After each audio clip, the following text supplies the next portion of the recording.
ดีครับยินดีต้อนรับสู่ CS50 Channel ในสัปดาห์นี้นะครับก็จะเป็นสัปดาห์ที่1นะครับซึ่งก็เป็นเลคเชอร์ที่1ว่าด้วยภาษา C นะครับในคลิปนี้นะครับก็จะมีพูดถึงเรื่องของการเขียนโปรแกรมภาษา C เทียบกับ Scratch ซึ่งก็เป็น Graphical Interface ที่พัฒนาโดยมหาวิทยาลัย MIT นะฮะยังจำได้ใช่ไหมครับที่เราเขียนโปรแกรมโดยการเอาบล็อกมาวางบนหน้าจอนะฮะแล้วก็สั่งให้ทำงานนะฮะพัฒนามาเป็นเจ้าเหมียวนะฮะน้องเป็นน้องแมวนะครับให้เคลื่อนที่ไปมาบนจอได้นะครับแล้วก็มีการพัฒนาโปรแกรมนะครับด้วยภาษา C เนี่ยเราจะได้เรียนรู้กันว่าเทียบกับ Scratch เป็นยังไงนะครับแล้วก็ได้เรียนถึงเรื่องของการแปลโปรแกรมที่เราเขียนขึ้นมาออกมาเป็นภาษาเครื่องนะฮะหรือ source code ออกมาเป็น machine code ทำยังไงนะฮะแล้วก็เรียกใช้ฟังก์ชันที่คนอื่นเขียนมาแล้วเพื่อที่เราจะได้ไม่ต้องมาทำอะไรซ้ำนะครับถ้ามีคนอื่นที่เขียนโปรแกรมบางส่วนนะฮะที่เรียกว่าเป็นไลบรารีเนี่ยเอาไว้แล้วเราสามารถเรียกใช้ไลบรารีได้ยังไงนะครับมาดูกันนะครับแล้วก็เป็นเรื่องของแนวปฏิบัติในการเขียนนะฮะซึ่งก็เน้นถึงเรื่องของ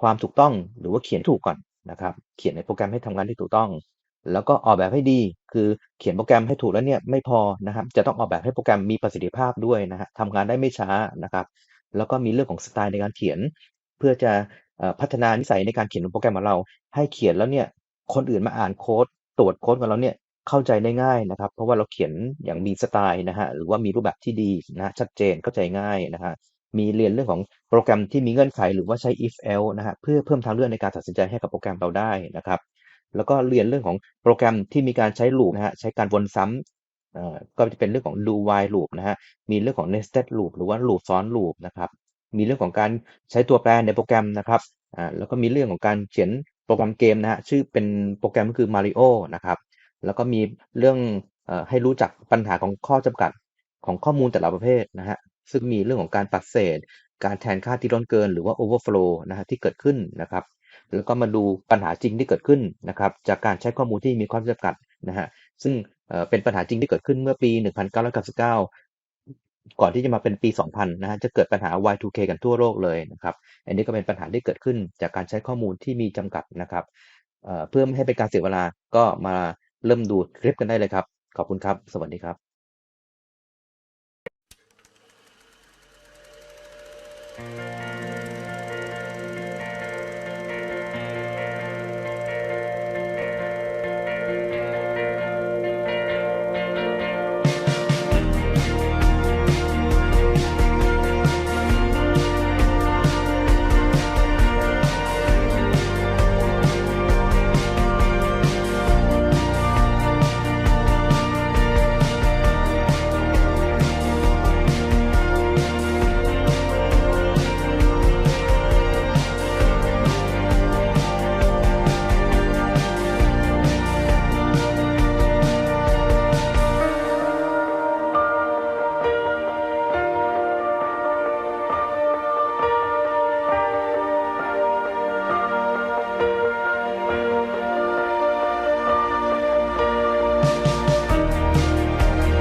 right, this is CS50, and this is week 1, wherein we continue programming, but we do it in a different language, because recall last time we focused on this graphical language called Scratch, but we use Scratch not only because it's sort of fun and accessible, but because it allows us to explore a lot of these concepts here, namely functions and conditionals, Boolean expressions, loops, variables, and more. And so indeed, even if today's syntax, as we transition to this new language called C, feels a little bit cryptic, maybe a little intimidating at first, and you don't quite see all of the meaning of the symbols beyond the syntax itself, realize that the ideas are ultimately going to be the same.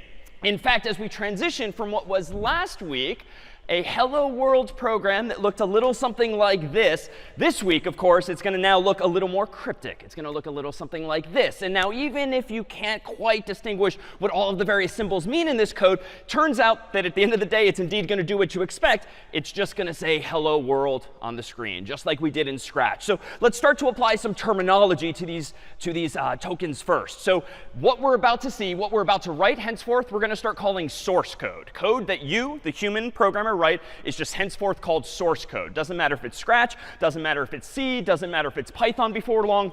Source code is the general term for really what you and I as human programmers will ultimately write. Of course, computers don't understand source code, it turns out. Computers don't understand Scratch and puzzle pieces per se, or C code like we're about to see. They only understand this, which we called what last week?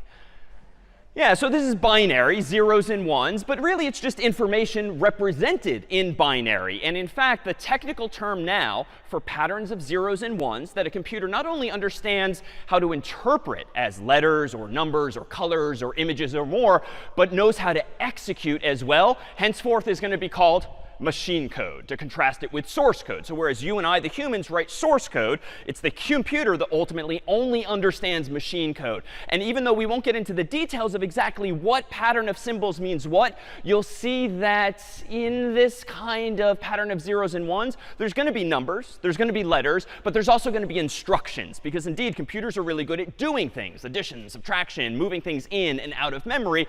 And suffice it to say that the Macs, the PCs, the other computers of the world have just decided as a society what certain patterns of zeros and ones mean when it comes to operations as well. So not just data, but instructions. But those patterns are not something we're going to focus on in a class like this. We're going to focus on the higher level software side of things, simply assuming that we need to somehow output machine code. So it turns out then that this problem we have to solve, getting from source code to machine code, actually fits into the same paradigm as last time. But the input in this case is going to be source code on the one hand, like that's what you and I ideally will write so that we don't have to write zeros and ones. But we need to somehow output machine code, because that's what your Macs, PCs, phones are actually going to understand. Well, it turns out there are special programs in life whose purpose is to do exactly this conversion, convert the source code you and I write to the machine code that our phones and computers understand. And that type of program is going to be called a compiler. So indeed, today, we'll introduce you to another piece of software, and these come in many forms. We'll use a popular one here that allows you to convert source code in C to machine code in zeros and ones. Now, you didn't have to do this with Scratch. In the world of Scratch, it was as simple as clicking the green flag, because essentially MIT did all of the heavy lifting there, figuring out how to convert these graphical puzzle pieces to the underlying machine code. But now, starting today, as we begin to study programming and computer science proper, now that power moves to you. And it's up to you now to do that kind of conversion. But thankfully, the fact that these compilers exist means that you and I don't have to program in machine code like our ancestors once upon a time did, be it virtually or with physical punch cards, like pieces of paper with holes in them. You and I get to focus on our keyboard as such. But it's not just going to be a matter today of like writing code. It's going to be a matter ultimately today onward of writing good code as well. And this is the kind of thing that you don't just learn overnight. It takes time. It takes practice. Just like writing an essay in any subject might take time and practice and iteration over time. But in a programming class like CS50, we're going to aspire to evaluate the quality of code along these three axes generally. Is it correct first and foremost? Like, does the code do what it's supposed to do? After all, if it doesn't, well, what was the point of writing it in the first place? So it's sort of goes without saying that you want code you write to be correct. And it's obviously not always. Again, anytime your Mac or PC or phone has crashed, some human somewhere wrote buggy, that is code with mistakes. But code correctness is going to be the first and foremost goal. But then there's a more subjective goal we'll see in time, a matter of design. And we saw a little bit of this last week when I proposed that we could design even Scratch programs better, maybe by using loops instead of just by copying and pasting the same blocks again and again. So design is more subjective. It's more of a learned art whereby two people might ultimately disagree as to which version of a program is better designed, but we'll give you building blocks and principles over the coming weeks so that you can have a better sense for yourself if your own code is well designed. And why is that valuable? Well, the better designed your code is, often the faster it's going to run, the more maintainable it's going to be by you or colleagues if you're working with others in the real world. So good design is a good thing. It helps you communicate your ideas, just like in a typical English essay. And then lastly, we'll talk this week onward about style. And this is really just the aesthetics of your code. It turns out that computers often don't care how sloppy your actual code is. where in the world of code, it turns out that you don't really need to indent things in a beautiful way. You don't need to paginate things like you might in an essay. The computer generally does not care, but the human does. The teaching assistant does. You will care the next day when you're just trying to understand what your code does. So we'll focus lastly on style, the aesthetics of the code that you're writing. So where are we going to write code? Where are we going to compile code? So for this class, not only with C, but the other languages we use later in the term, we're going to use a free text editor that is programmed called Visual Studio Code, aka VS Code. It's super popular nowadays, not just for C, but for C++ and Python and Java and any number of other languages. It's a text editor in the sense that it lets you edit text, and that's all code is going to be. Now, strictly speaking, you could write code on paper pencil. In fact, in high school, if you took a class, you might have done that one or more times as sort of an in-class exercise. You can't run it on paper, of course, but you could write it certainly. You could use something like Microsoft Word or Notepad.exe or TextEdit on the Mac, but none of those programs are really designed to format the code in the best way for you, nor are they designed to let you compile and run the code. So VS Code is going to be a tool via which you can do all that and more. Write the code, compile the code, run the code. So that you all don't have to wrestle with stupid technical support headaches at the beginning of the course by installing this software and that on your Macs or PCs, we'll use a cloud-based version of VS Code at code.cs50.io, and that's going to be the exact same tool. And the goal then is by the end of the semester to sort of migrate you off of that cloud-based environment to your own Mac and PC, so that even if CS50 is the only CS class you ever take, you're 100% equipped to continue writing code after the class using not something that's even CS50 specific, but a de facto industry standard, at least for some time. So what's this program VS Code going to look like, be it on your Mac PC or initially in your browser? It's going to look a little something like this. And there's going to be several different regions to the screen. And pictured here is that very same code I keep proposing is the simplest program you can write in C. And what are these different regions of the screen? Well, there's essentially these four here. So first, highlighted up top, is going to be one or more tabs where you're going to actually write code. So much like in Google Docs or Microsoft Word, you can have tabs open with files. Similarly, in VS Code, or really any programming environment, you generally nowadays have tabs of some sort. And this is going to be a tab containing a file, it seems, called hello.c. And that's going to be the very first file we write in just a moment. Down here, though, is going to be an interface that many of you might not know. This is what's called a terminal window. And a terminal window provides what's generally called a command line interface, or CLI. And this is in contrast with a graphical user interface, or GUI. Now, you and I every day are using GUIs on our phones, on our PCs. And a GUI is literally graphical, so menus and buttons and icons. And you generally use your finger or a trackpad or a mouse or something like that to interact with it. But it turns out that many programmers, dare say most programmers, at least over time, come to prefer not a GUI, but a CLI, a command line interface where you actually do everything somewhat arcanely via keyboard alone. Why? Well, it turns out there's just more features built into most computers if you can access them with a keyboard. Turns out most of us can type faster than you can point and click, and so that ends up being an efficiency gain over time. So in time, will you get comfortable using this terminal window to do things like compile your code or make your program, as well as run it. So you won't be in the habit initially of just double-clicking icons like we do in our typical real world. You'll do it sort of the programmer's way, but it's not to the exclusion of adding icons and clickability and more. On the left-hand side of VS Code, there's going to be a somewhat familiar file explorer, some kind of hierarchical tree like on your Mac or PC where you can see all of the files in your account. Pictured here, for instance, is just hello.c, which I'll create myself in a moment. And then far away on the left is the so-called activity bar. And this is where you just get a lot of traditional menus and buttons. So VS Code itself gives you both a GUI and a CLI, but it's within the CLI, the terminal window, the bottom region of the screen, that we're actually going to type most of our commands. And in general in class, I'm going to hide all of the graphical stuff that's just not of all that much interest. So with that said, let me actually change over to a live version of VS Code. And I've indeed hidden the activity bar. I've indeed hidden the file explorer. So what I have here, for visibility's sake, is a really big area for writing code and a really big terminal window at the bottom. You'll see in the terminal window, there's a $sign. And this doesn't mean any form of currency. This is just the standard symbol that represents type commands here. So the fact that there's just a $sign and a cursor means eventually that's where I'm going to type commands. But first, I'm going to actually create some code. So how might I program using VS Code, be it on my Mac PC or in this cloud-based environment that you'll get set up for problem set 1, go about writing my first file? Well, perhaps the easiest way is this. Literally run the command code, and then the name of the file you want to create. Notice that I deliberately end the file with .c in lowercase. Notice that I've deliberately lowercase the whole file name. And these are just conventions. You could use a capital H. You kind of could use a capital C. But just don't do that. Follow best practices so that it's consistent with what most everyone else would do. When I hit Enter, I just get an empty tab, just like the screenshot a moment ago. And it's in this tab where I can now write my very first program in C. Unfortunately, it's not quite as user-friendly as Scratch, where you drag and drop a couple of puzzle pieces and boom, it's done. So I'm going to do this from memory, but this too will become familiar to you over time. I'm going to include something called standard io.h. I'm going to type int main void in parentheses. On a new line, I'm going to insert some curly braces, as we'll call them. And then I'm going to type printf, and then some parentheses, and then in quotes, hello, comma, world, then a backslash, then a lowercase n, then a close quote, and then a semicolon at the very end of the line. So all I've done is recreate, just from memory, that very first program. In a little bit, we'll make clear what most of this does. But for now, let's just actually run this thing. And just like I clicked the green flag last week for the first time, let's actually compile and run this program.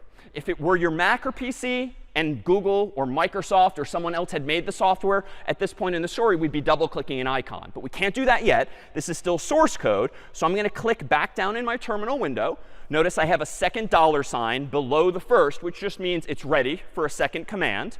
And now the command via which to make this an actual program, to compile it from source code to machine code, is going to be, quite simply, make, and then the name of the program I want to make. Slight subtlety.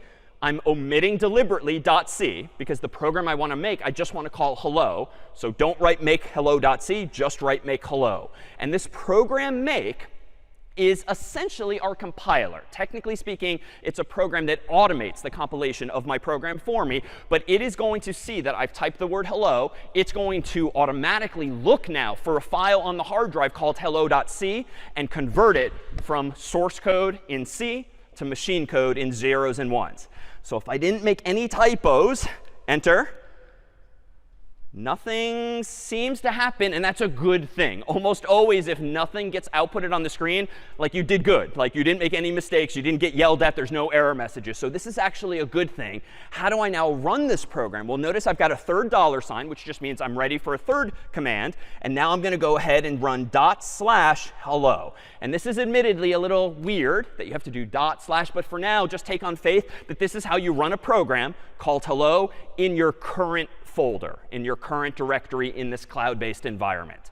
All right, crossing my fingers again, hitting enter, and voila, my very first program in C, hello world.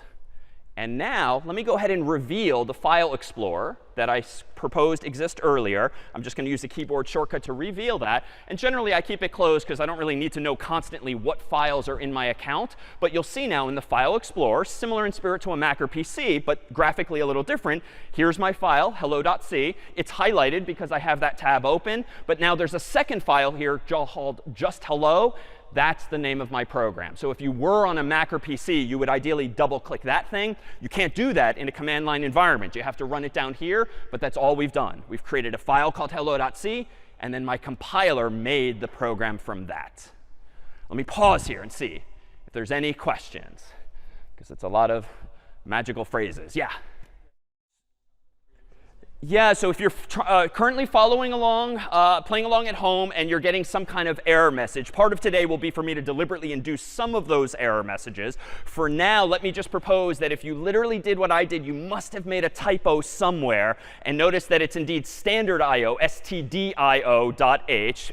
Maybe you type studio.h. Okay, super common mistake if I could call you out. Like it is not studio.h. It is standard io.h. So common, but this is exactly representative of like the kind of stupid headaches you're going to run into this week, probably for a few weeks, probably honestly for a few years. But you start to see past these sort of stupid mistakes over time, and it just gets easier and easier because the computer is going to be so regimented. Like it will only do what you tell it to do. And if you say, because it verbally sounds like studio.h, it's not going to know what the file is. So actually, thank you for tripping over that so early. That's super common. to happen. Yeah. So why do I have two hello files?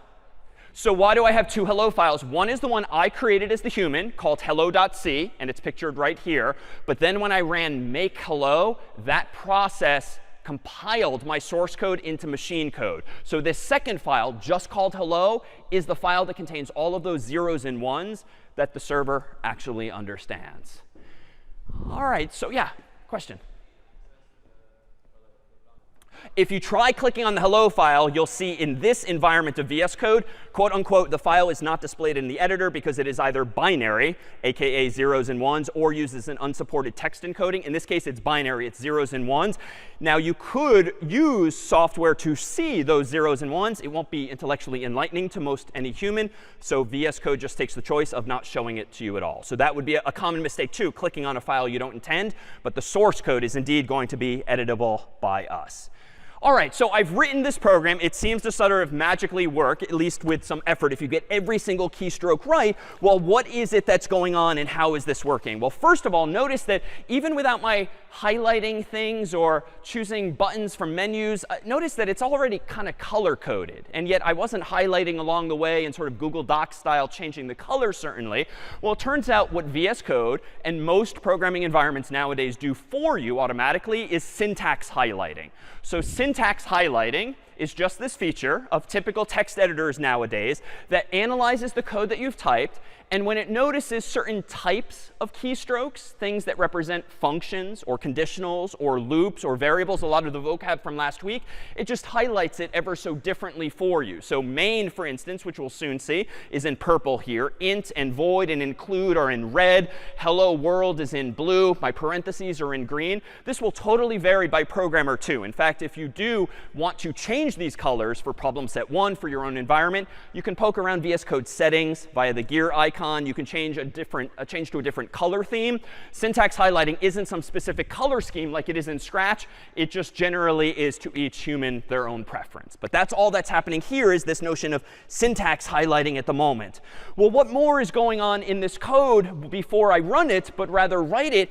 Well, it looks a little something like this if I take away all of the colors. And then just for discussion's sake, let me go ahead and color it a little more like Scratch. Recall that our very first Scratch program that just said hello world on the screen had a when green flag clicked icon, puzzle piece, roughly in orange, and then a purple say block beneath it. So whereas this is the C version, if we rewind to last week, this was the same program in Scratch. But what's happening now is exactly the same. So if you think back to last week, and you've got some function, like the say function in purple, that might take one or more arguments, like inputs that influences what it says on the screen. And then functions, recall, can sometimes have side effects, right? Like the speech bubble appears on the screen. So last week, when we used the say block and we passed in an argument of hello world at left, we got this visual side effect on the screen that says now hello world in the speech bubble. And that's exactly what just happened in VS Code, but much, much more textually. And let's look a little closer now at the code itself. Let me wave my hand at the equivalent of the when green flag clicked part of my code. And let's focus only on the say block in Scratch and the corresponding function in C.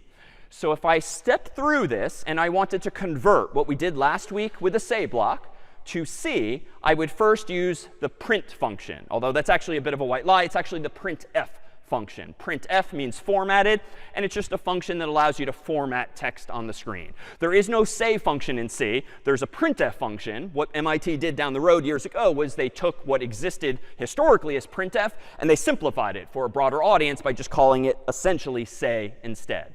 But notice that now, if I want to convert the Scratch code at left to C code at right, it's sort of the same shape. So MIT deliberately used this white oval, if only because it kind of conjures this idea of having parentheses too. So on the right, if I want to pass an argument or an input to the printf function, I use an open parenthesis and a close parenthesis. In those parentheses, I then type whatever it is I want to print on the screen. In this case, hello, comma, world. But notice I've deliberately left some room because you need some extra keystrokes in the world of C. Anytime you type out some text, otherwise known as a string of text, to use computer science jargon, you need to quote it, in this case with double quotes. Double quote at the left, double quote at the right. And notice, too, I'm going to include some slightly cryptic symbol here, too, \n, which I also typed and said verbally earlier. And then one last nuisance at the end of this, which is a semicolon. So suffice it to say, this is why we start with Scratch. This, drag and drop, you're good to go. In a language like C, printf, parenthesis, double quotes, the text you want, \n, semicolon at the end. There's just so much syntactic overhead. But at the end of the day, it's just a function. And you'll get used to these sort of nuisances like the parentheses, the quotes, the semicolon, and the like. But things can very easily go wrong. And it's very easy to make mistakes even with lines of code like this. So let me do this. Let me go back to VS Code where I have the exact same code.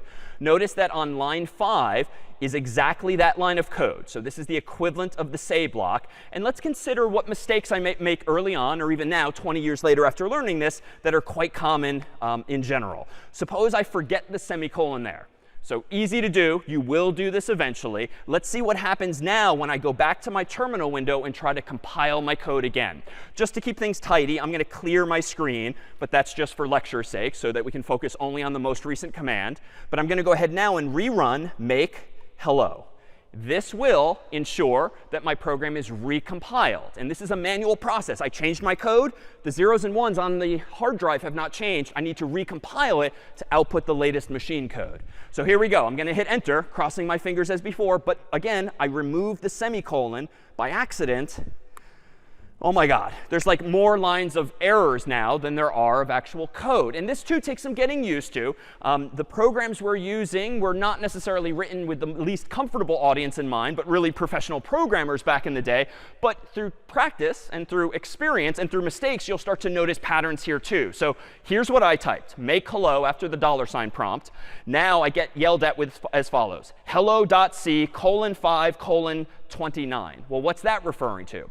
I've screwed up somewhere on line 5 on the 29th character on that line. Generally, the specific character is not that useful unless you actually want to count it out. But line 5 is a good clue. Why? It means I screwed up somewhere on line 5 here. All right, well, what is the error? Expected a semicolon after expression. And this error is actually pretty obvious now that I see it and I realize, oh, wait a minute. All right, here's my line of code. Here in sort of ASCII art, so to speak, textual text representing graphics, it wants me to put in green here this semicolon at the end of that line. One error generated, built in, so some esoteric stuff there. But my program did not compile. When you see an error like this, it means it did not work. So what's the fix? Well, obviously, the fix is to go back up here, put the semicolon there. And now, if I recompile my code with make hello, I won't clear my screen just yet, just to show you the difference. Now, it just worked. So we're back in business as before. All right, let me pause here, though, and ask if there's any questions about what I just did. These error messages will become frequent initially. Yeah? Really good question. Do you need a semicolon after every line or just some? It turns out just some. This is something you'll learn through practice, through demonstrations and examples today. Generally, you put a semicolon after a statement, so to speak. And this is the technical term for this line of code. It's a statement. And think of it as it's kind of the code equivalent of like an English sentence. So the semicolon in code is sort of like a period in English when you're done with that particular thought. You don't need semicolons for now anywhere else. And we'll see examples of where else you put them. But it usually is at the end of a line of code that isn't purely syntactic like curly braces instead. Other questions on the mistake I just fixed and created for myself? Yeah? Correct. So line 5 is where the error is most likely. Character 29 means it's sort of 29 characters that way. And then it's actually, in this case, giving me a suggestion. The compiler won't always know how to advise me, especially if I've made a real mess of my code. But often it will do its best to give you the answer like this. Yeah? So how come I first typed code space hello.c, and now I'm typing make hello? Two different processes. So when I typed code space hello.c, that was because I wanted to open VS Code and create a new file called hello.c. It's like going to file new in a Mac or PC. Thereafter, though, once the file exists and is actually open here, and it does auto-save, you don't need to hit Command-S or Control-S all the time, I can now compile it with make hello again and again. So theoretically, I should never need to type code space hello.c again unless I want to create a brand new file called the same thing. All right, so what about this other piece of syntax here? Let me clear my terminal window here. You can also hit Control L just to throw everything away, just to clean it up aesthetically. Suppose that I omit whatever this sequence of symbols is, \n, since I'm not really sure at first glance why that's even there. Does anyone want to conjecture, especially if you've never programmed before, what might happen now if I recompile and rerun this version of the program? I left the semicolon, but I took away the \n. Any instincts? All right, well, yeah. Will the next dollar sign appear straight after your hello world? It will. The next dollar sign will appear right after my hello world. But what makes you think that? Because the \n creates a new line? Exactly. \n is actually a special sequence of symbols that creates a new line. And so, to your point, if I recompile this program, make hello, enter, no syntax error, so it did compile this time. So you don't need the \n, you do need the semicolon. But if you don't have the \n, watch what happens when I do /hello this time. Now, indeed, I see hello, comma, world, and then a weird dollar sign. And this is still a prompt. I can still type commands at it like clear, and everything gets cleaned up. But it just looks kind of stupid. If I run it again here with /hello, it's just not very user-friendly. It is convention that when you're done running your program, you should ideally clean things up, move the cursor to the next line for the user. And so the \n is simply the special symbol, otherwise known as an escape sequence, that C knows means move the cursor to the next line. In other languages, Python among them, uses the same symbology as well. Now, if I go back to the code here, and for instance, I try to do this differently. Like, suppose I don't put the \n. I just hit enter, like a normal person would in Google Docs or Microsoft Word. Let me go ahead and try compiling this program. And this, you would hope, would work, right? You would hope this would print out hello world and then a blank line because I moved the cursor to the next line. But no, if I run make hello now and try to compile that, C does not like this. Now I get a different error, still on line 5, this time starting at character 12. Error missing terminating double quote character, and then some other esoteric stuff. And then this does not sound good. Fatal error this time. Too many errors omitted, stopping now. So I really screwed up here. So why can't I do this? Just because, like the humans who designed C decided that if you have a string of text, it must stay on the same line. It can get really long. It can soft wrap, that is, without you hitting enter, but you can't hit enter to create a new line. If you deliberately want a new line, you have to indeed use this \n escape character. So let me go ahead and do this. Let me put it back. Let me go back to my terminal window. I'll clear the screen again. Let me go ahead now and do make hello to recompile to that version, /hello, and voila, we're back in business with hello. All right, so now let's tease apart some other aspects of this code, because there's a lot going on just to get us to say hello world on the screen. For today, we're largely going to ignore this. Int main void and these curly braces here. We'll come back to that before long as to why it's there. But for now, just think of int main void and these curly braces here as really being the C equivalent of when green flag clicked. Like why? You just need it there. That's how you get your program going. And main is indeed going to be some special function. But more on that another time. But why do I have this line of code here? The correct spelling is indeed standard.io.h, stdio.h. And they're angled brackets this time, so that's a little new. There's a hash and then an include keyword. If you don't know what something is, there's not really that much harm in just getting rid of it and see what happens. So let me delete that line. Let me go back to my terminal window, clear the screen, and then run make hello again. And let's try compiling this program now without that first line. Why? I don't understand it, so let's see what happens. All right, here's yet another error, but let's see. Hello.c, line 5, character 5, so it's pretty early on. Error, implicitly declaring library function printf with type int and then ... So implicitly declaring library function printf. So this is very cryptic sounding. You'll get better at understanding phrases like these.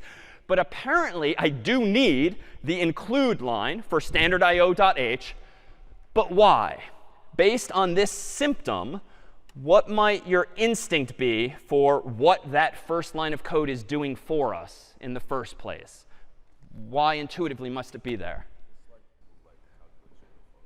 Exactly. It's like importing a library so that you can do things like print things out on the screen. Now, in Scratch, you didn't have to do this for most of the puzzle pieces, but you might recall that partway through week 0, I went to the extensions button at the bottom left of the Scratch screen, and I imported some extra puzzle pieces for text to speech that gave us the sort of creepy humanized voice that actually came out of the cat's mouth. Well, that was like adding a library, code that someone else wrote. In that case, it was a third party, but I gave myself access to it. Same here. Turns out that you don't really get printf automatically in C. You have to include a so-called header file that declares that function to exist. Now, the reason for this historically is just efficiency. Back in the day when computers were really slower and resource constrained, you don't want to just give yourself access to the entire kitchen sink of functionality. You only want to include only the functions you actually care about. Nowadays, it's sort of a copy-paste step because you almost always want to print something out on the screen, at least when writing programs like these.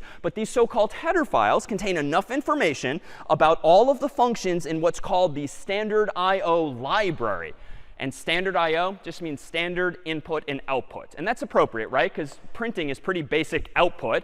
Turns out there's other functions for getting input from the human's keyboard. More on that in a bit. But anytime you want to print something on the screen in C, you indeed need to include this header file at the top of your code. And that's going to essentially inform the compiler, hey, compiler, I want to use functionality from the standard I/O library, including printf in this case. And if you omit the header file by accident, it's just not going to work because it doesn't know what printf is. It's sort of some unrecognized symbol in that case. All right, questions then about this line of code.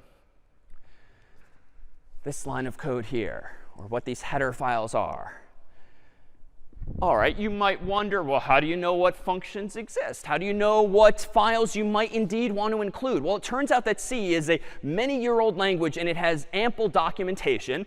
A caveat is that its documentation isn't necessarily all that user-friendly, but what we have for the course is a simplified version of the official documentation for C at this URL here, manual.cs50.io. So in the world of C, and other languages too, there are what are called manual pages. And these are just like text-based documentation that honestly is typically written in a voice that you kind of have to be an experienced programmer to understand some of it. So what we've done at this version of the same documentation is we've imported all of the original official documentation, but we've added sort of less comfortable translations in English for a lot of the functionality that you might use in class just to help onboard you. So at the end of the day, you don't need this documentation long term, but just to get started, we'll translate it into terminology that you might appreciate from a teaching assistant, for instance, as opposed to the original author of these documents. And so for instance, if you were interested in reading up on what functions exist in the standard io.h header file, well, you could go to a URL like this, or you could search for it at manual.cs50.io.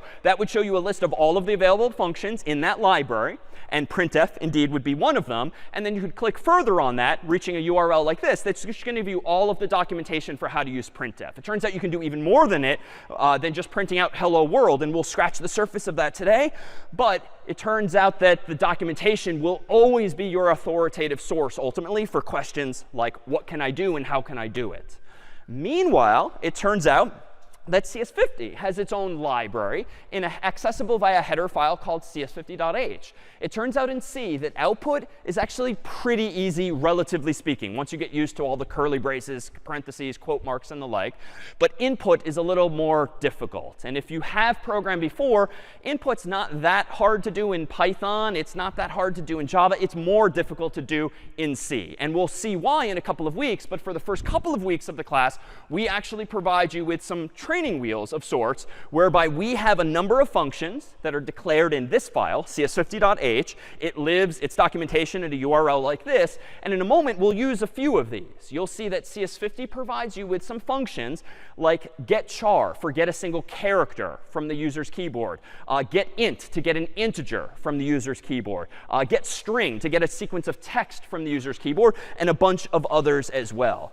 So let's actually use some of these functions, how about, by revisiting really the second program we wrote in Scratch last time, which adds some input to the output. So first version of Scratch was just hello world. Said the same thing every time you click the green flag. Version 2, recall, though, did this. It asked the user, what's your name? And then that somehow gave it back a return variable, a return value we called it. And we then joined hello and that name to say something a little more interesting on the screen. So what did that model look like? Same thing as before. We've got a function in the middle, where function is like the code implementation of our algorithm. That takes in one or more arguments, like what is it you want to say on the screen ultimately. And return value in this case is going to be actually a value that comes back. So in the case of getting input, we can consider this ask block again, like last week. The input to it is whatever words of English you want to ask the user. And then it returns a value. And this was called by default in MIT's world answer, though we'll see in C you can call these return values anything you want ultimately in variables. But this is different from a side effect. A side effect is just something visual often that happens on the screen, like the speech bubble or hello world. A return value is actually a value you get back from a function that you can use or reuse. So how do we convert this scratch block from last week to C code this week? Well, if you want to ask the user for something like their name, you can do this. You use a CS50 function called getString. And you use the parentheses to represent, here comes the inputs there too. You can then put the sentence you want to ask the user, quote unquote, what's your name? But you do indeed need the quotes literally in C, so I'll go ahead and add those as well. Subtle, but I've deliberately included a space after the question mark, but before the double quote, just so that the cursor moves one step over, because in this case, we're not going to get a special speech box like we did in Scratch. It's just going to leave the cursor where it is. So we'll see that aesthetically, that just moves the blinking cursor one space after the sentence on the screen.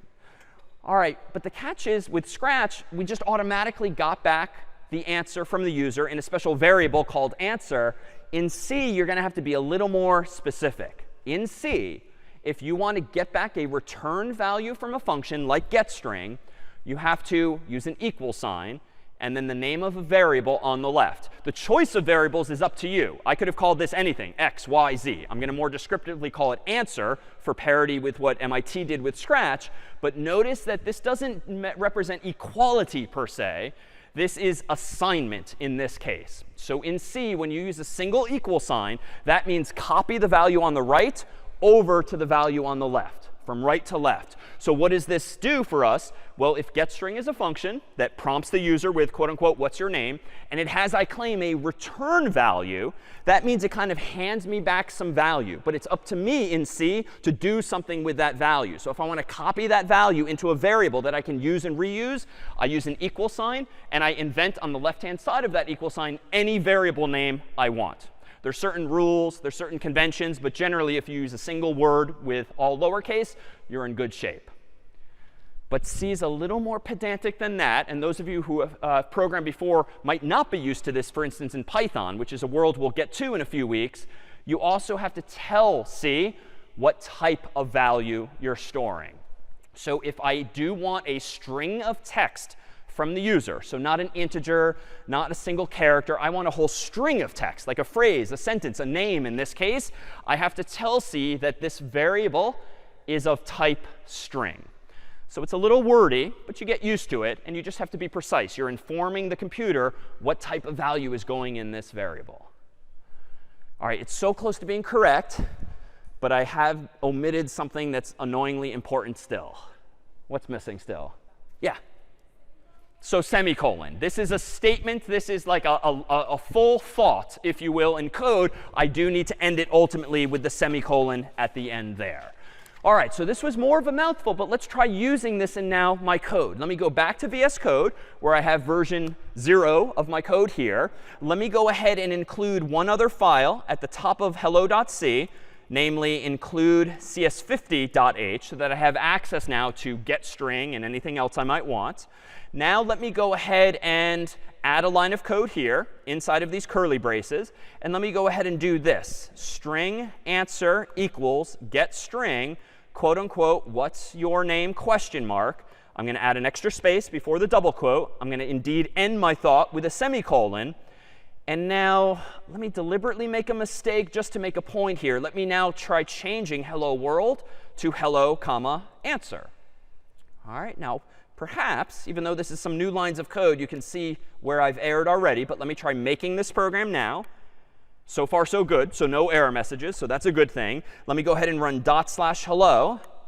And you'll see the prompt. What's your name? Question mark. And notice the cursor is indeed one space to the right, just because I thought it would look prettier to put a little blank space there, as opposed to leaving it right after the question mark. Let me type my name. But even if you've never programmed before, I have screwed up here. What are we going to see on the screen when I hit enter?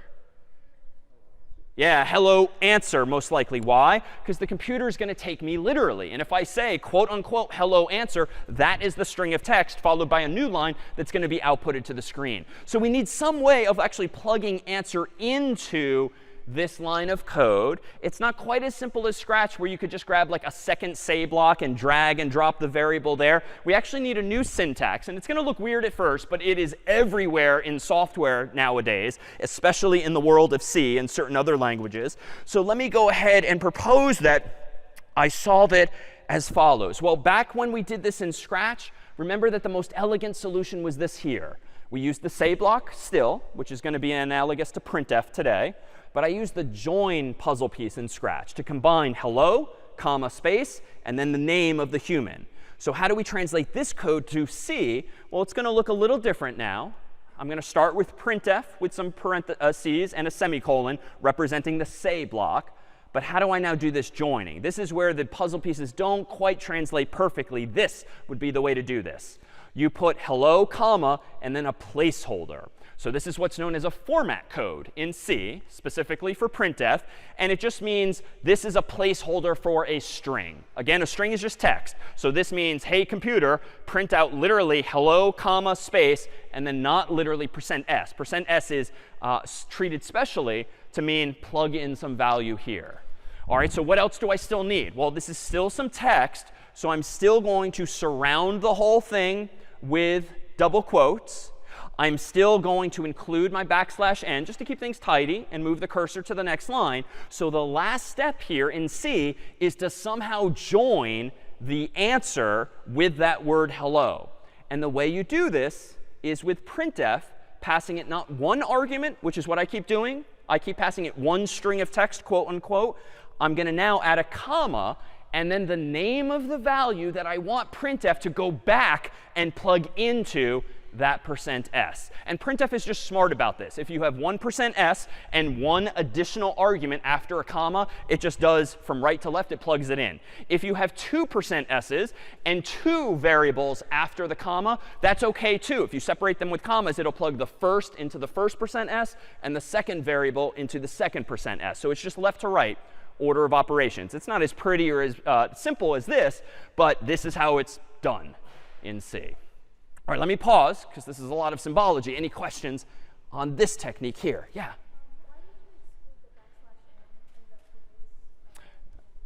Yeah, really good question. Why did I exclude the \n a moment ago? Really just my sense of aesthetics, if you will. No good reason beyond that. So if I look back at my code, you quite rightly notice that I didn't have a \n there.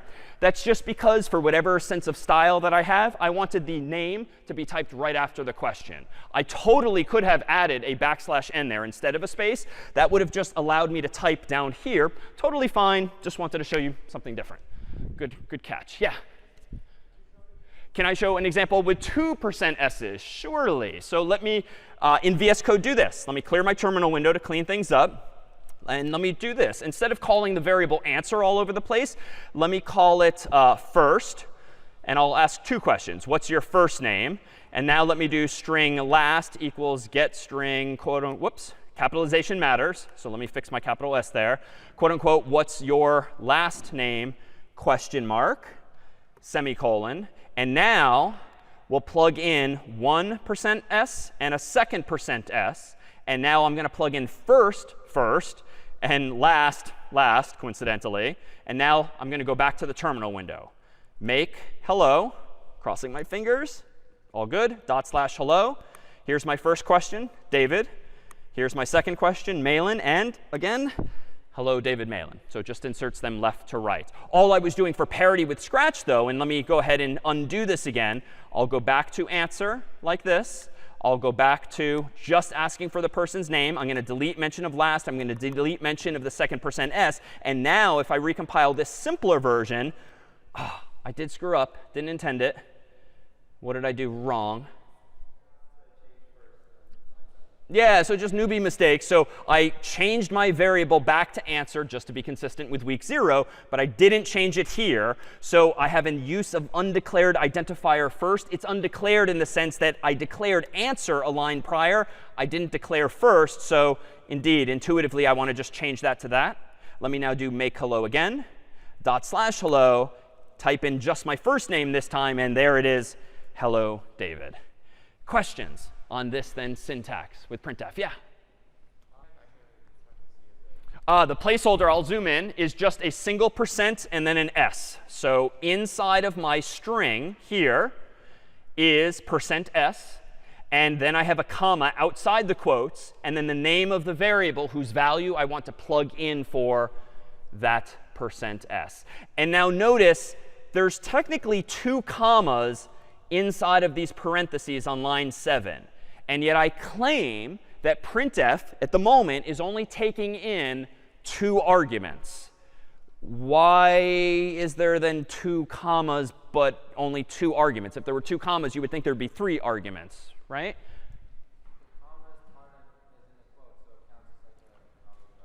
Exactly. The comma in between the quotes is just an English thing. It's separating the hello from the name. So that's why, indeed, it's not only in quotes. That's also why programs like VS Code tend to syntax highlight it a little differently, just so that it sort of jumps out as different to you, even though in this case it's a little subtle, a light blue versus white. But indeed, it's trying its best. Other questions now on this placeholder? Yeah?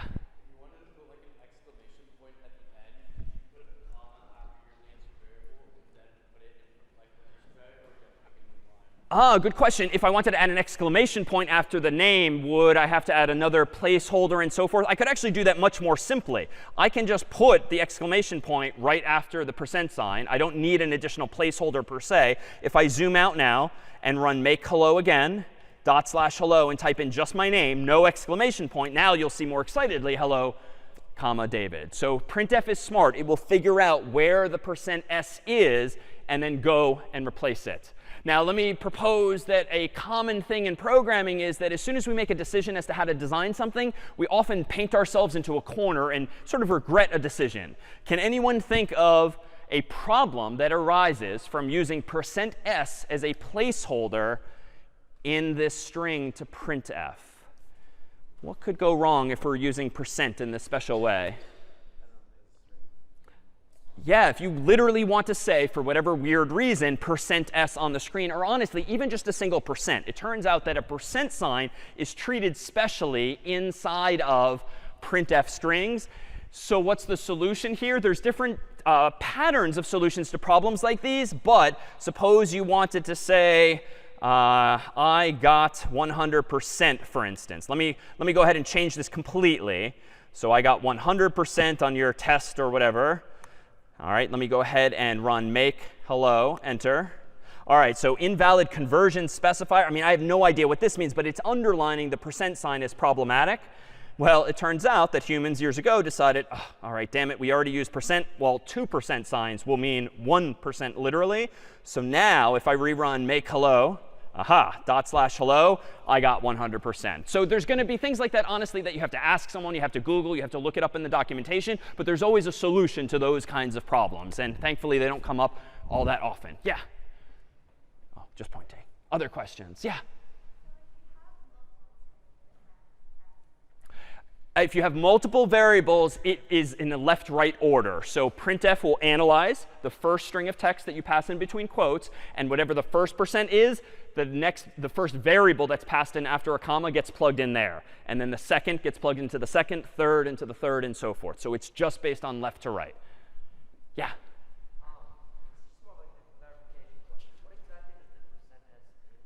It's just a placeholder. It's called a format code. And it just means, colloquially, plug in some value here. And printf, like the humans who wrote printf decades ago, decided to treat %s special. Why? Just because. They needed some placeholder. They decided that, no one's ever going to really want to type %s. And if they do, they can just do %s. So they decided to implement printf in such a way that they have code that analyzes whatever text comes in, looks for %s, and then somehow plugs in the subsequent values into that placeholder. And just as, question? Sorry? So what if you wanted to do single characters like initials like DM or DJM for first, middle, last? Absolutely, and that too is a perfect segue from the two of you to what in general are going to be called data types in C. So it turns out in C, there's not only strings as text, and we'll see in more detail and over the next couple of weeks what a string really is underneath the hood, but strings of text are not the only thing that programs can output. They can indeed output single characters, as for initials. They can output integers as well. Turns out that printf has different format codes for all sorts of different data types. And just some of the data types we'll see in the coming weeks will be this list here, which you'll notice it almost perfectly lines up with the CS50 functions that I rattled off earlier, like getChar, getInt, getString. The reason we called those functions that is because each of them is designed to return to you a different type of value. We've used getString already in this example here. We'll soon see getInt, and we'll see opportunities to use others. But these indeed are the menu of available data types, plus others, ... that you can use when writing a program in C. The onus, therefore, is on you to decide in advance, do I want to store an int in this variable, or a string, or heck, when writing fancier code, an image, or a sound, or a video even. Those can all be different data types, ... But for now, we'll focus really on just these primitives. That was a lot. Let's go ahead and take a 5-minute break here. No cookies yet, but in 5 minutes, we'll come back, dive into more detail. In our second break today, we'll have cookies. All right, we are back. And so if you have been playing along at home but hitting some bumps in the road, that's totally normal. And indeed, the goals of lecture generally will be to give you a sense conceptually of where we'll be going during the course of the week. But it's indeed through the hands-on labs and problem sets that you'll really have an opportunity at your own pace to work through some of those same bumps in the road. But for today, let me give you a few more building blocks. And these two will translate from scratch initially, namely like conditionals, like how now in C, after knowing now how we can use functions, at least getString and printf, and we can use variables like the string I created earlier. How can I now add to the mix things like decision making and conditionals at that? Well, with conditionals in Scratch, we had this kind of syntax. On the left, here in Scratch is how you might express if two variables, x and y, have this relationship. If x is less than y, then say on the screen x is less than y. Well, let me translate that to the right now in C code. So in C, the corresponding code is going to look like this, assuming x and y already exist. More on that later. And notice a pattern we're going to see again and again. There is going to be parentheses around the x and less than y. So parentheses around the Boolean expression, recall. The Boolean expression is the true, false, the yes, no answer, that your question that you're trying to ask in order to decide whether or not to do something. So you use parentheses there. So similar in functions where we used parentheses for printf and parentheses for getString. And this is just a weird inconsistency stylistically. When using the keyword if, you should, as a matter of best practice, put a space after the word if. When using a function like printf or getString, you shouldn't. Both will work, but you'll find that these are conventions stylistically that most people adhere to. So space when using an if here. All right, now inside of the curly braces is where the actual code goes that you want to execute conditionally. So if you want to print out x is less than y only if x is actually less than y, in C, you use this open curly brace, which up until now you've probably rarely used on your keyboard, and the close curly brace down here. And those are kind of hugging, if you will, the one or more lines of code underneath the if. Very similar in spirit to how the orange block here kind of hugs the purple puzzle piece here. So there's no graphics in C. It's all text. So you can think of those curly braces as really representing the same idea.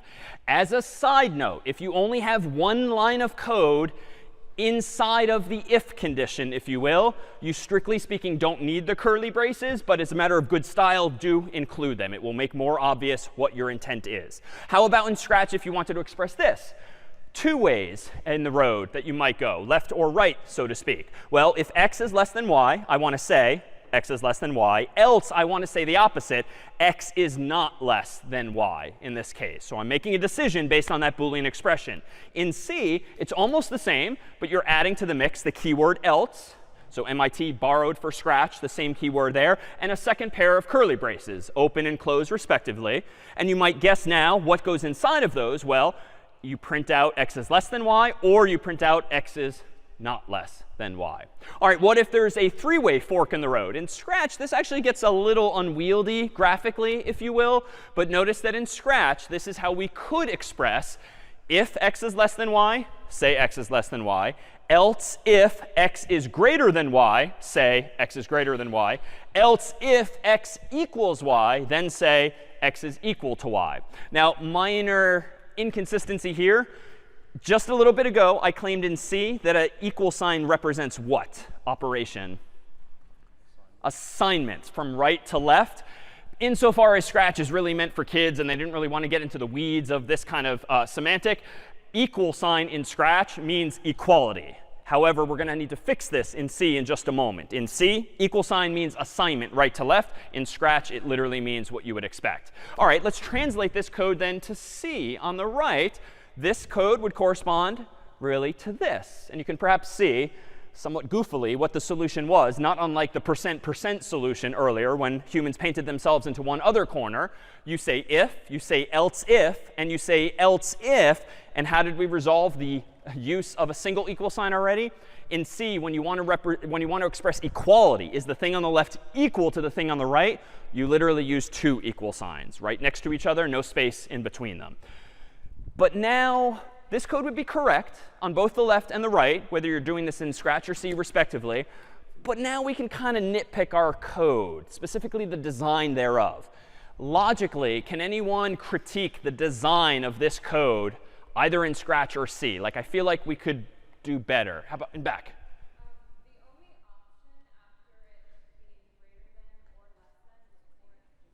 Perfect. Logically, it's got to be the case that x is less than y, or x is greater than y, or by conclusion, it's got to be equal to y. So why are you wasting my time or the computer's time asking a third question? You don't need to ask this final else if, because logically, as you note, it should go without saying. So it's a minor tweak, like you're doing extra work potentially in the cases where x equals y. So we can just refine that. And just like in Scratch, you could just use an else block. Similarly, in C, could we simplify this code to just an else, a sort of catch-all logically that just handles the reality that, of course, that's going to be the final situation instead.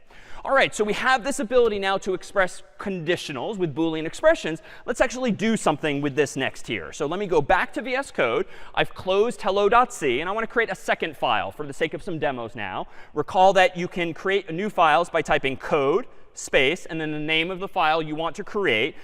For instance, I might do compare.c. I want to write a program that's going to start comparing some values for demonstration's sake. But before I do that, let me just show you by opening the File Explorer at right. This is similar in spirit to a Mac or PC. Like you can go up here and click on an icon, and you can click on the plus icon, and you'll get a blue box. And I can type in compare.c, and I can just manually create it that way. Notice that opens the tab even without my having typed code. So again, on the left, you have a GUI, a graphical user interface, albeit a simplistic one. On the right, and at the bottom here, you have a command line interface, but they're one and the same. What's nice, though, is that if I close this file, accidentally, intentionally, whatnot, I can reopen it without creating a new one by just running that same command, code space compare.c. So code is a VS Code thing. It's just a user-friendly shortcut, but it's just creating a file or opening an existing file like that. I'm going to hide the File Explorer just to make more room for code here. And let's go ahead and do this. Let's write a program that compares two values that the human inputs, but not strings this time. Let's use some actual integers. All right, I'm going to go ahead and include the CS50 library's header file at top. CS50.h. I'm going to also include standardIO.h. Why? One gives me user-friendly input via getString, getInt, and so forth. One gives me user-friendly output via printf in the case of standardIO.h. Now I'm just going to kind of blindly type this line of code, which we'll come back to in future weeks. But for now, that's analogous to the when green flag clicked code in Scratch. And now let's go ahead and do this. Let me go ahead and get an int from the user and ask the user, what's x, question mark. I'm not going to bother with a new line. I want to keep it all in one line just for aesthetics sake. But when I get back an int, just like I get back a string, I get back a return value. So if I want to store the result of getInt somewhere, I had better put it in a variable. And I can call the variable anything I want. Previously, I used answer or first or last. Now I'm going to use x. But there's still two things left to do here. Logically, even though we haven't technically done this yet. What do I still need to do? So I need the semicolon at the end and the int at the beginning. You, the programmer, starting today, kind of need to decide what you're going to be storing in your variables, and you just need to tell the computer that so that it knows. Now, as a teaser for languages like Python, more modern languages, turns out humans realized, well, gee, this is stupid. Like, why can't the computer just figure out that I'm putting an int there? Why do I have to tell it proactively? So in some languages nowadays, like Python, we'll get rid of some of this syntax. We'll get rid of the semicolons. But for now, we're looking at really the origins of how this all worked. All right, so I've done this one line ending with semicolon. Let me do one other, and let me get a second int asking the user, what's y, question mark.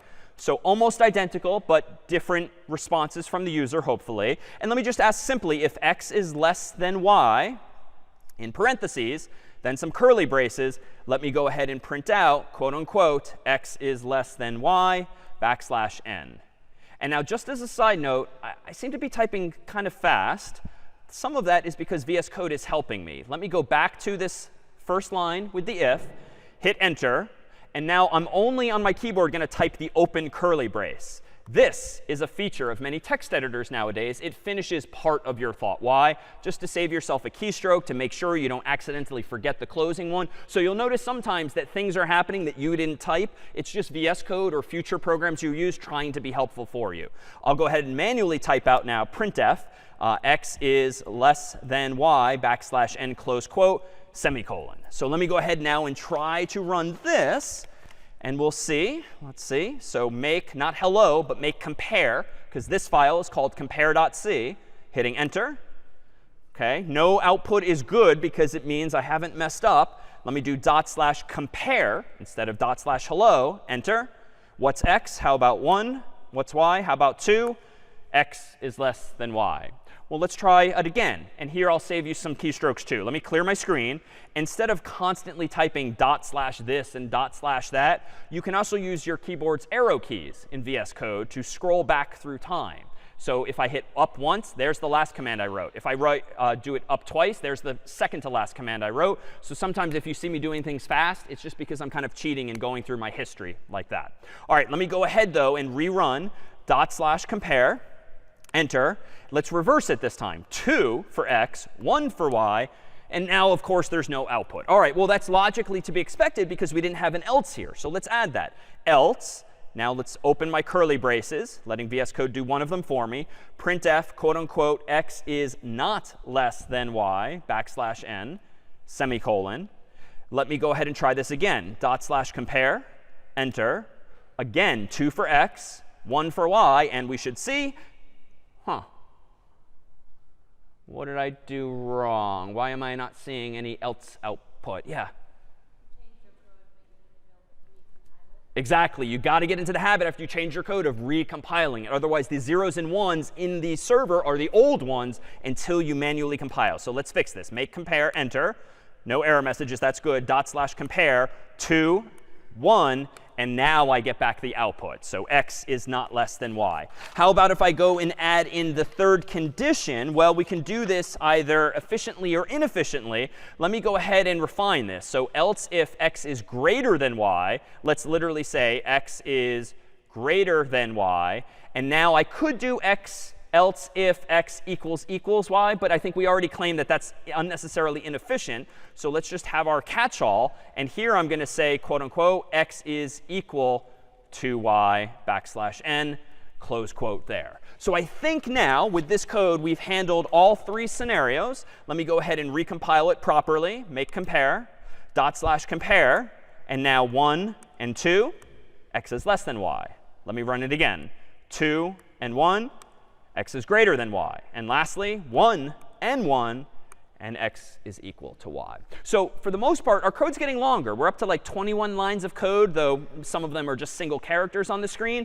Almost everything else is the same. I'm using the CS50 library's header file for my getInt function, standard.io.h for my printf function, and the rest of this is just now new syntax for conditionals as well.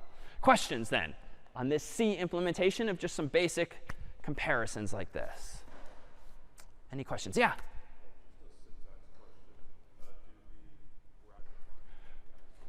Good question. Do the opening brackets need to be on a separate line? In CS50, yes. What you'll see is that as part of the submission process, we compare your code against a style guide, which is the norm in industry. A company would have its own sense of style and how its code should look. And there's generally automated tools within a company that help give feedback on the code or stylize it as such.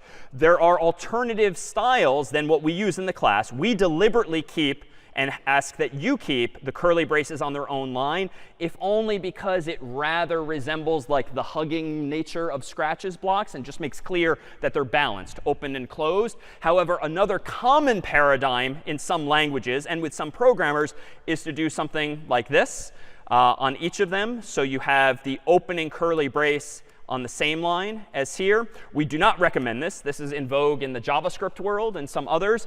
But ultimately, in the real world, it's up to each individual programmer and or the company they're working for, if applicable, to decide on those things.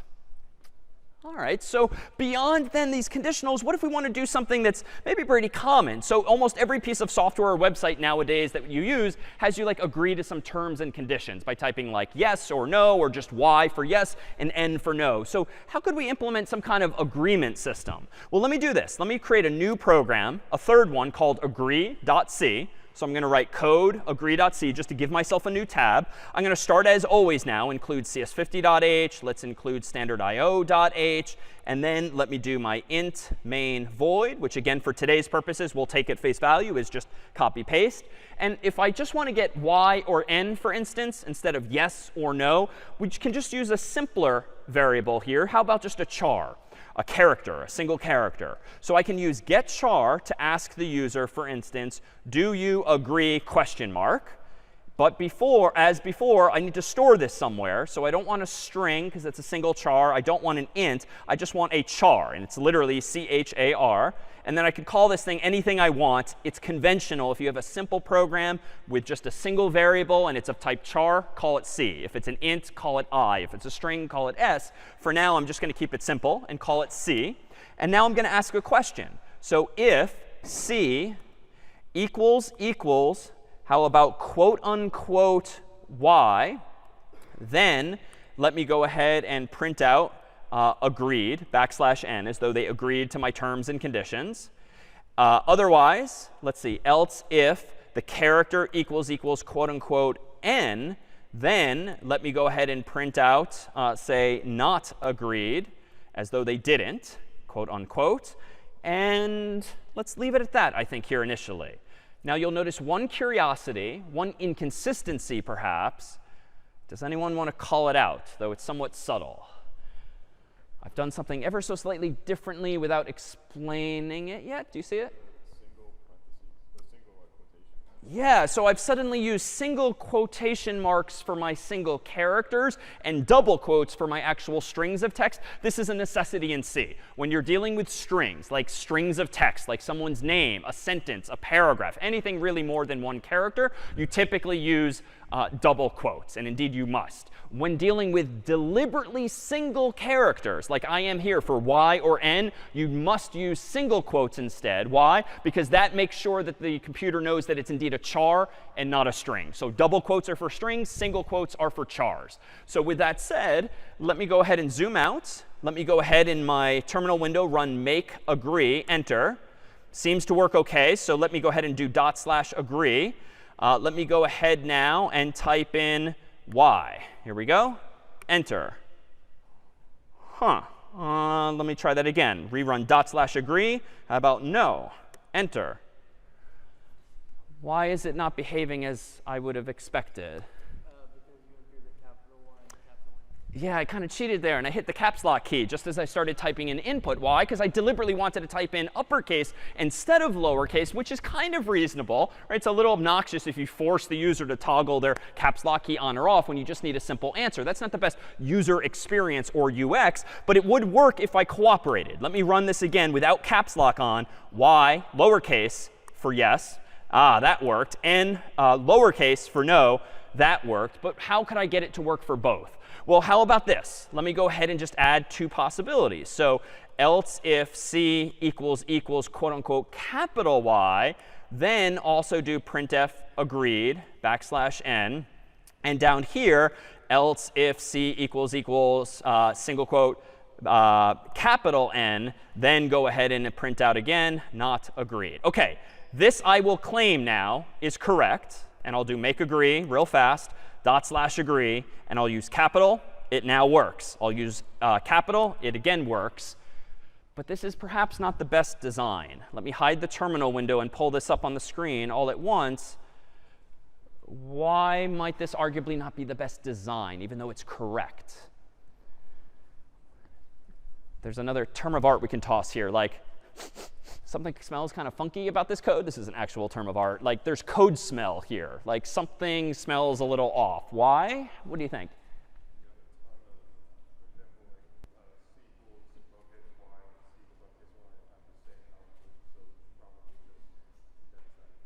Yeah, there's the same output again and again. I mean, I manually typed it, but honestly, I might as well have just copied and pasted most of my original code to do it again and again for the two capital letters. So if line 10 and 14 are the same, and line 18 and 22 are the same, and then the rest of these if and else ifs are almost the same, like there's some code smell there. Like it's not well designed. Why? Because if I want to change things now, just like last week in Scratch, I might have to change my code in multiple places, or copy paste is never a good thing. And God forbid I want to add support for yes and no as full words. It's really going to get long. So how can we solve this? Well, it turns out we can combine some of these thoughts. So let me try to improve the yeses first.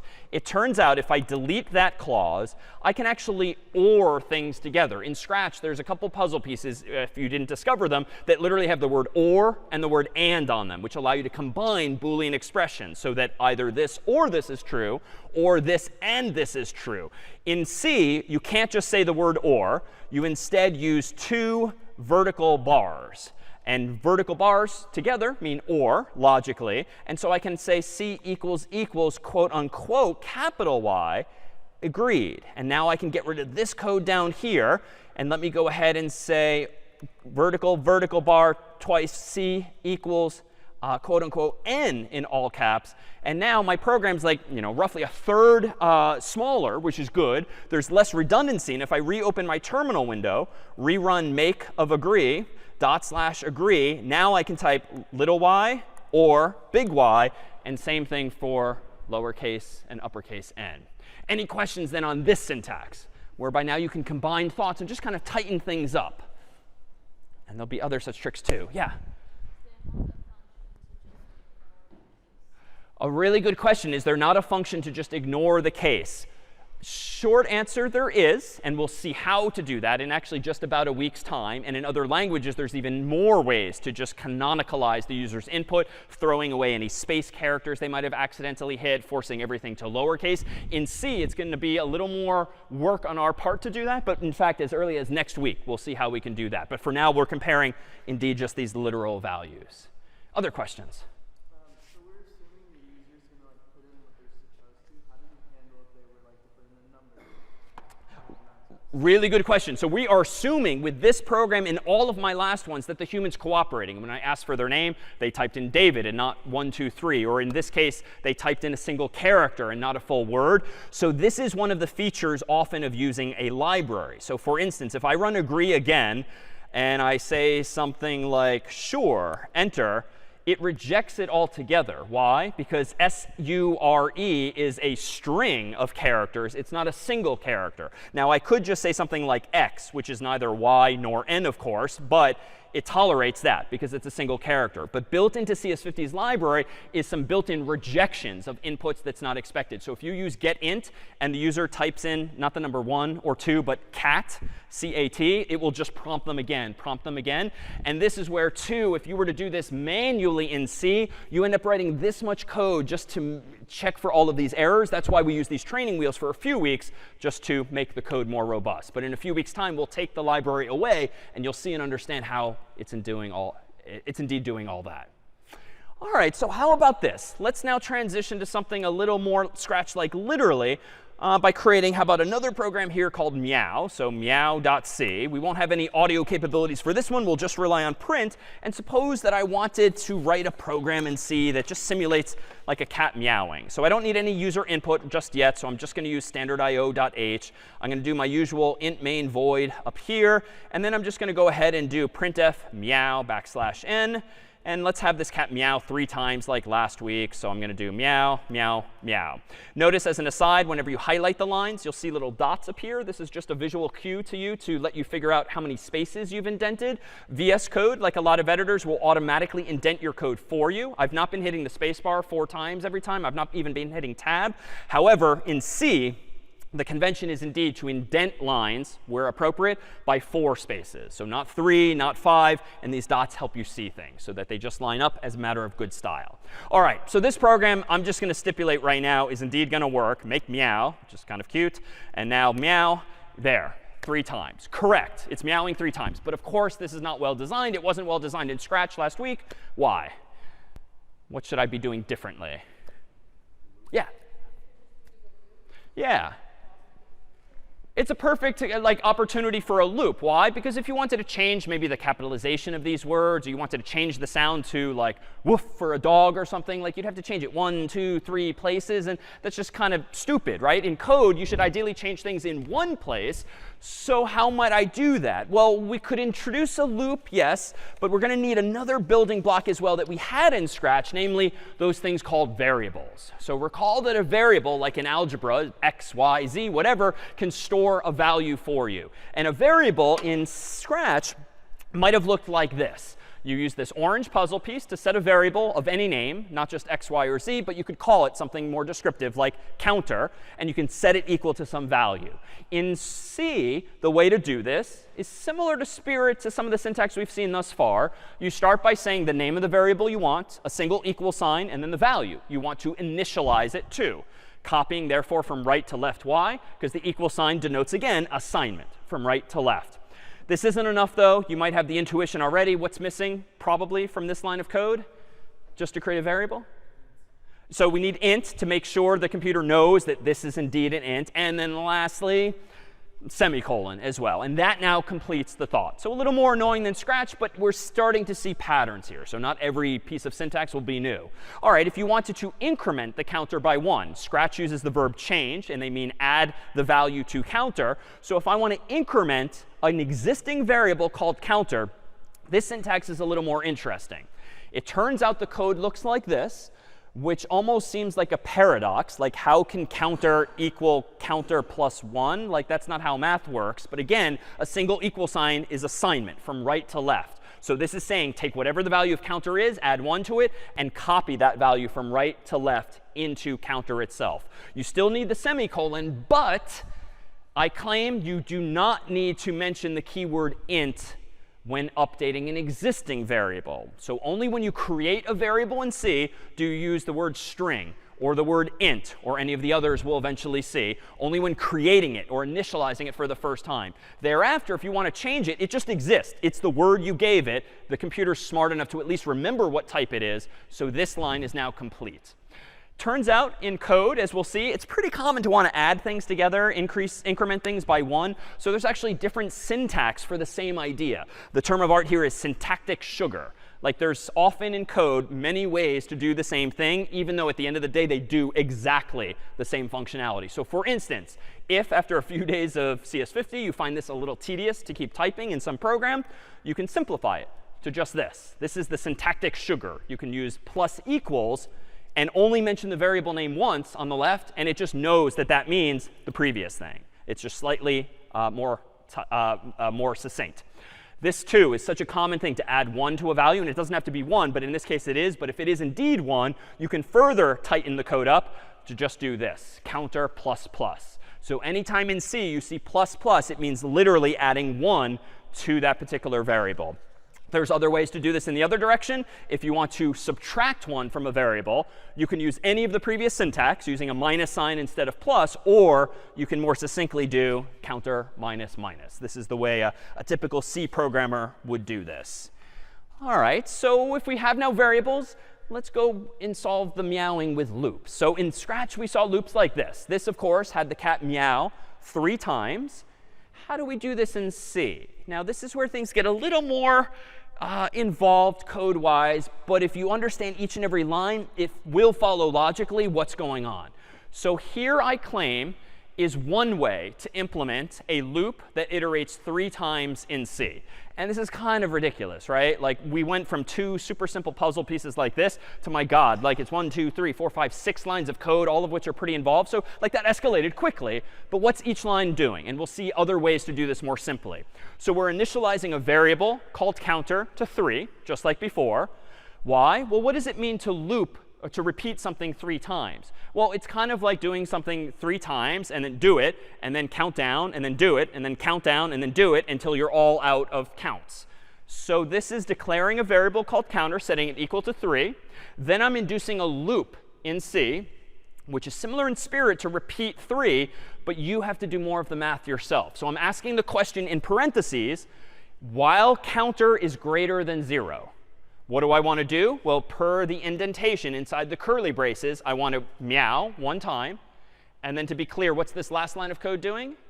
If counter starts off at 3, this makes it 2 by subtracting 1 from it. Then what happens? By nature of a loop, just like in Scratch, it kind of knows to go back and forth, even though there's a nice pretty arrow in Scratch and there isn't here. C knows to do this again and again and again, constantly asking this question and then updating this value at the end. So if I highlight just a few of these steps, the variable starts off at 3. And actually, let me simplify 2. I claimed earlier that when using single variables, people very often just call it I for int or C for char or S for string, unless you have multiple variables. So let me tighten the code up. And this already makes it look a little more tolerable. Let me actually tighten it up further.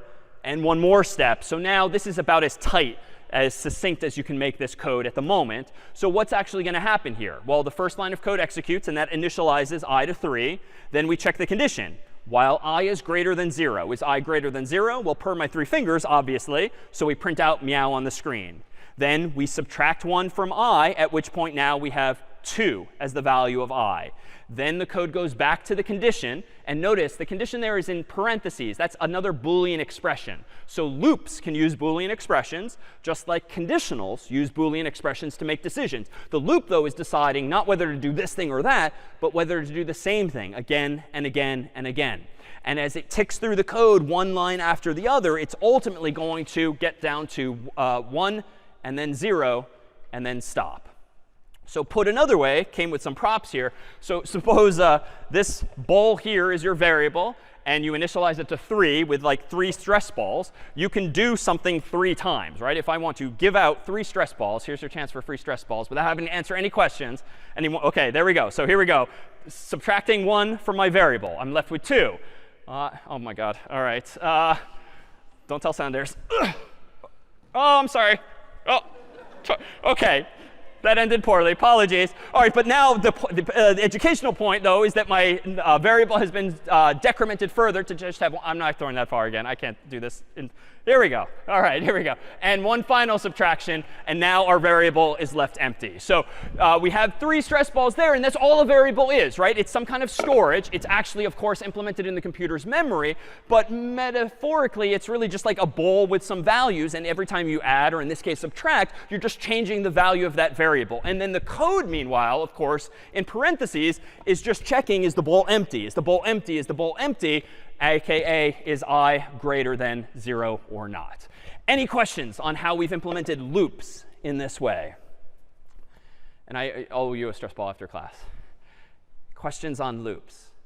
All right, so it turns out this is kind of ugly. And like this really starts to take the fun out of programming when you have to like write out this sequence of steps. So it turns out there's other ways to do this. But first, let's see logically how else you might express this, because it's a little weird that we keep using 0. So the one other way to do this would be to invert the logic. You could absolutely start with your variable, call it I, equal to 1.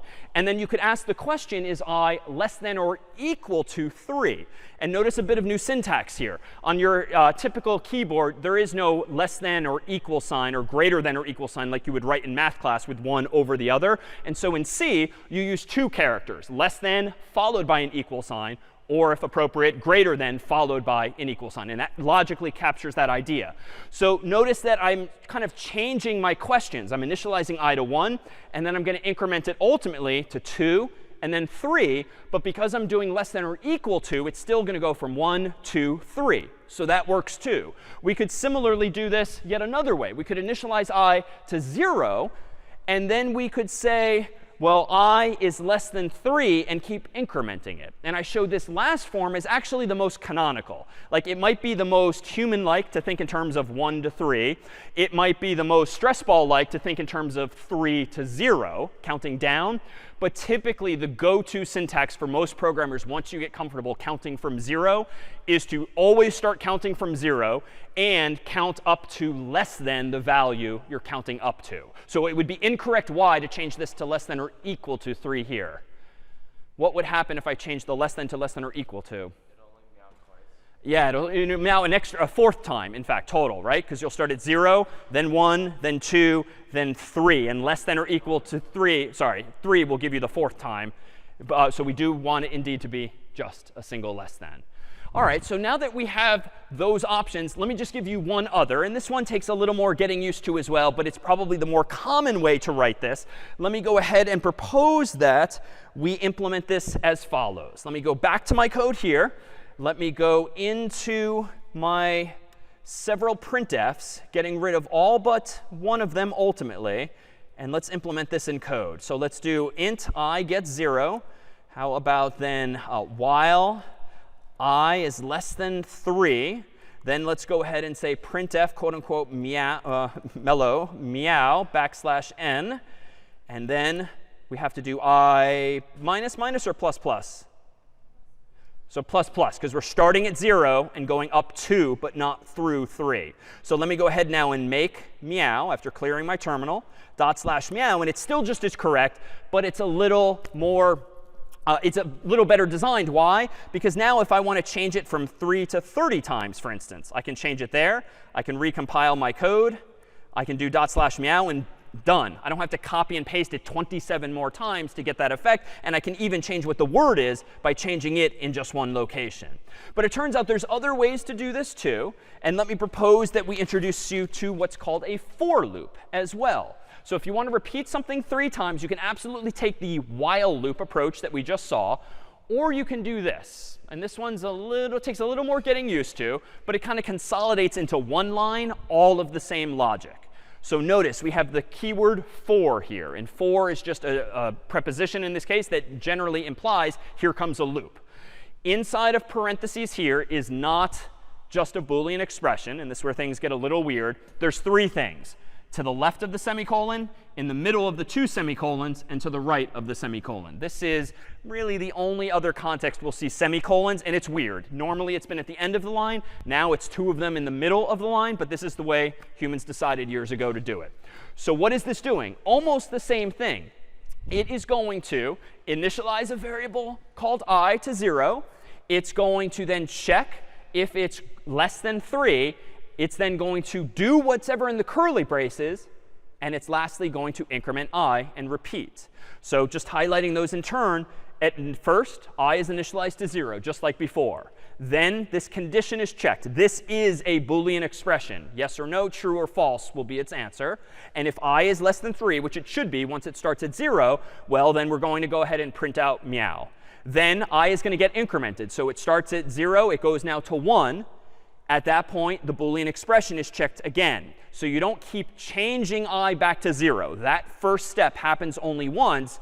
But now you repeat through those 3 other highlights. I check if I is less than 3. It is. So I print out meow. It then increments I. I check if I, now 2, is less than 3. It is. I print out meow. I gets incremented. I now check. Is I less than 3? No, it's not, because 3 is not less than 3.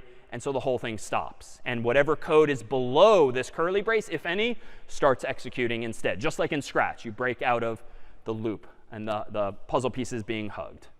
Questions then about this alternative syntax for loops, aka a for loop. Sorry, say again? Yeah, can I explain again why it doesn't reset to 0? Honestly, just because. Like, this was the syntax they chose. This first part before the first semicolon is only executed once, just because. That's how it's designed. Everything else cycles again and again. And this is just an alternative syntax to using the slightly more lines of code. It was like 6 lines of code using the while loop. Logically, it's the same thing. Programmers, once they get more comfortable, tend to prefer this because it just expresses all your same thoughts more succinctly. That's all. Yeah. OK, so let's just work this into my meow example. Let me go back to the code here. And notice, indeed, if I highlight all these lines, I think we can tighten this up. Let me get rid of all of those and instead do for int I equals 0. And I'm saying equals. Most programmers would say gets. So int I gets 0 means assignment. The word get. Now I'm going to do I is less than 3, I plus plus. Now in here, I'm going to do my printf, quote unquote, meow backslash n. And so it's indeed a little tighter. I mean, 2 of the lines are just curly braces. There's really only 2 juicy lines of code now. Let me go ahead and do make meow dot slash meow. And again, we're back in business with 3 of them printing only. All right, there's one last structure we should explore just because it's sometimes useful. This was a forever block. And this would be a little weird in Scratch to just say meow forever, at least without waiting. But there is indeed a forever block in Scratch, which means do the following forever. And I proposed, I think, verbally last week, at least one example where this is useful. Meowing forever, a little annoying. But can you think of common cases where you might want to write code or use a program that loops forever? Yeah. Yeah, playing music, like a Spotify playlist, just repeating again and again would be some kind of loop. Checking for collisions in Scratch. So seeing if something's bouncing off the wall or another sprite. Yeah. Checking for input. So yeah, get string is essentially just waiting there forever for me to type in some input until I do. Checking the time and actually maintaining like human time, like a wall clock behind you. Is that the same? OK, checking the time. And one more.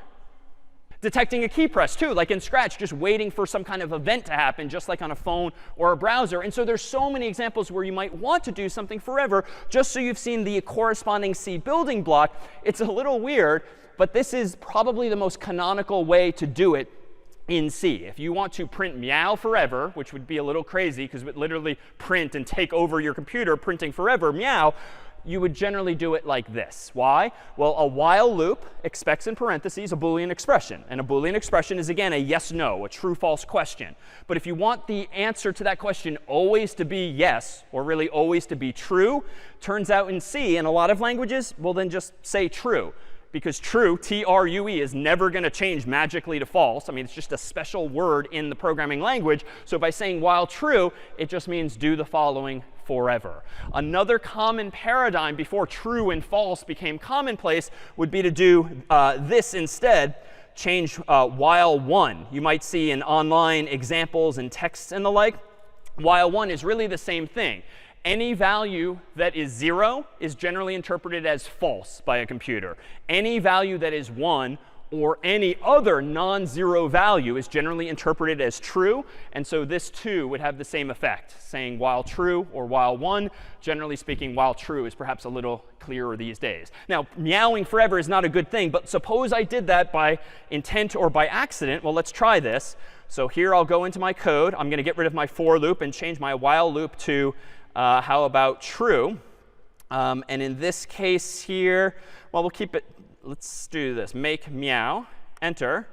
And you'll see this. Use of undeclared identifier true. This is actually hinting at my mention that the old way was 0 and 1. Nowadays, you could say true or false. But true and false are themselves special words that you have to include. And it turns out if you want to use special Boolean values like this, there's another header file we haven't seen called standard bool that essentially creates true and false as keywords. Alternatively, CS50 includes that same file, so it's more common in CS50 to see it like this. Now, if I clear my terminal window and do make meow and then /meow and hit enter, well, unfortunately, this isn't the best thing to do infinitely when you're in the cloud using a browser. This is indeed browser just full screened here. This means I'm sending millions of meows over the internet to my computer here. So this will happen to you at some point. Probably not with meow, but you'll lose control over your terminal window. Why? Because you screwed up and like you have an infinite loop. You didn't really intend it. Or maybe you did. You were curious to see what happens. What do? Like when does the meowing stop? What recourse do we have here? All right, well, Control-C will be your friend. Sometimes you have to hit it a bunch in a cloud environment, but Control-C for cancel will interrupt a program that's running. And I promise that almost all of you will at some point accidentally introduce an infinite loop because your math is slightly off. When in doubt, click in the terminal window and hit Control-C, sometimes multiple times, and that will indeed cancel whatever is happening there. In this case, I might have intended it, but sometimes it's not, in fact, intended. All right, so we've been taking for granted this whole graphical user interface for some time. And indeed, the commands that I'm typing and the buttons that I'm clicking. And let me just give you a better sense of what it is we are using underneath the hood this whole time, namely an operating system called Linux. So I keep alluding verbally, of course, to Macs and PCs, because almost all of us are running Mac OS or Windows on our desktops or laptops nowadays. But there's lots of other operating systems out there. And one of the most popular one is called Linux. And Linux is very often used on servers nowadays, companies that host email, companies that host websites or apps more generally. Certain computer scientists or computer science students often like to brag that they run Linux just because that's a thing. But it is really just an alternative to Mac OS or Windows that provides you with both a GUI, if you want it, but also and especially a command line environment. Now, fun fact, Windows and Mac OS do have terminal windows or the equivalent thereof. And eventually, you might use it on your own Mac or PC to solve some problem. But Linux is really known for, along with other operating systems, its command line environment, which, again, I distinguished earlier from GUI as a command line interface or CLI. And that refers really to the terminal window. So if I go back to VS Code here, and let me, in fact, go ahead and close my tab and focus entirely on the terminal window. This terminal window is really just your command line interface to your very own server in the cloud. The term of art here is you each will have your own container in the cloud, which is like your own computer running somewhere on the internet with your own username and password to which you have access, and your own hard drive, if you will, your own home folder that has all of your files for the class. And it's only accessible to you unless you enable live sharing thereof. So when you're typing commands here, it looks like you're typing them, of course, on your own Mac or PC, but they're actually being sent over the browser to some server in the cloud where you are controlling really your own account therein. So it turns out that there are other commands that are worth knowing. And we'll give you just a few of these today. And over the coming weeks, we'll have opportunities to play with others as well. But these are kind of some of the basics. And they're all incredibly succinct. Because indeed, for things you're typing at the command line, humans generally have not wanted to type out long commands. So a lot of these are abbreviations here. Now, perhaps the most common one I'll start with first is ls, a lowercase l and a lowercase s. That stands for, succinctly, list. So if I go to my terminal window now, where up until now I've only typed code, which is a VS Code thing for creating and opening files, and make, which triggers the compilation of my code, what if I now type ls? This will list all of the files in my current folder, my hard drive in the cloud, if you will. So if I hit enter, you'll see a whole bunch of results. Now, they're color-coded too. The white ones here end in .c. Those are the source code files I've written during class today. Agree.c, compare.c, hello.c, and meow.c. And you can perhaps guess the green ones here that just by convention have an asterisk on the end to denote that they're special represent what? What are the four others? Yeah. Yeah. The machine code. So those are my actual programs that are identically named minus the .c extension. And the asterisk means that they're executable. That is, in the world of Mac OS or Windows, you would double click. But in the world of a command line environment, that means you do / and then the name without the asterisk to execute or run the code therein. So if I open up my File Explorer, and I'm hitting Command B on my computer here just as a keyboard shortcut, you'll see the exact same thing. So ls is the command line interface for listing the files in your account. But here, because I'm using VS Code or any program like it, I also get a graphical user interface as well. So it's just two different places to be. You're welcome to use whatever you're comfortable with, but over time, will you naturally get more comfortable and capable with the terminal window alone? Well, what else is on this list here? Well, during the break, I saw that at least one of you, for instance, had created a file called hello instead of hello.c. So you were in a situation where you did this accidentally and hit enter, and then you went ahead and typed in all of your code like this, and then down in your terminal window, you were trying to do make hello enter. And this now didn't actually do anything. Like I'm trying to run the command. I got permission denied, as at least one of you did. Now, why is that? Well, let's just do a quick check. If I do ls, I see now hello, but hello has no asterisk next to it, which means it's not executable. That's my code. Why? Well, notice the top of my tab confirms, oh, I screwed up. I didn't name my file hello.c, which it just has to be. So what do? Well, you could very hackishly like copy this, create a new file, paste it in, or no. Like we know how to rename things now here, because that's one of our options. Let me do this. Let me do mv for move, hello, and then hello.c, and hit enter. You'll see the tab closes because hello no longer exists. But if I now type ls, you'll see, there is hello.c. And if I open that file now, there's all of my same code. And now if I do make hello, now I do get an executable file wherein the world is restored. So mv is just a command not just for renaming, but it also turns out eventually for moving files as well. You can also create directories or folders. So for instance, if I go into VS Code again, and suppose I hover over here and click not on the plus file icon, but plus folder, I can create a folder called, for instance, like pset1 for problem set 1 in the class. And you'll see now that it's empty because all of my other files are in the default folder of my account. But I could also go in there like this, and I could click on File, and now I can create a new file called like mario.c, which is one of the first problems, for instance. But you'll notice now that mario.c is inside of the pset1 folder. So if I zoom out and I type ls at my terminal window, I won't see mario.c anywhere. But I do see a pset1 folder. And it's in light blue followed by a slash, which you don't have to type. It just indicates that's a folder. Now, I can visually at top left obviously see pset1 contains mario.c. But if I try to do something like make Mario here, no rule to make target Mario, like it just doesn't seem to exist. And that's because you're in the wrong directory. So in a command line interface, it's not quite as simple as just clicking on a folder and voila, it opens. You have to change into the directory or folder, and cd is going to be the command there. So if I want to actually change into that directory, I can do cd space pset1, enter. And now you'll see my prompt changes. And this is just a common convention, but it's not the only one out there. Now I still have a $, which indicates where I can type commands. But before it, I see a reminder constantly what folder I'm in. And we put that there deliberately, like a lot of Linux users do, just to remind themselves where they are. Because unlike Mac OS or Windows, where you have a nice big window telling you where you are, at the command line, you kind of need to be reminded textually. But now if I type ls and hit enter, what should I see? Yeah, mario.c. And now if I want to open it, if I want to actually compile it, I can run make Mario in this directory once I actually type out all of the code. Rest assured that in problem sets in labs, we'll almost always, certainly in the first weeks of the class, give you exactly the commands to type. Odds are, because it's new to many of you, you will accidentally type the wrong commands. No big deal. Just remember that you have different ways to solve these problems. You've got like the graphical file explorer, which should feel a little more familiar.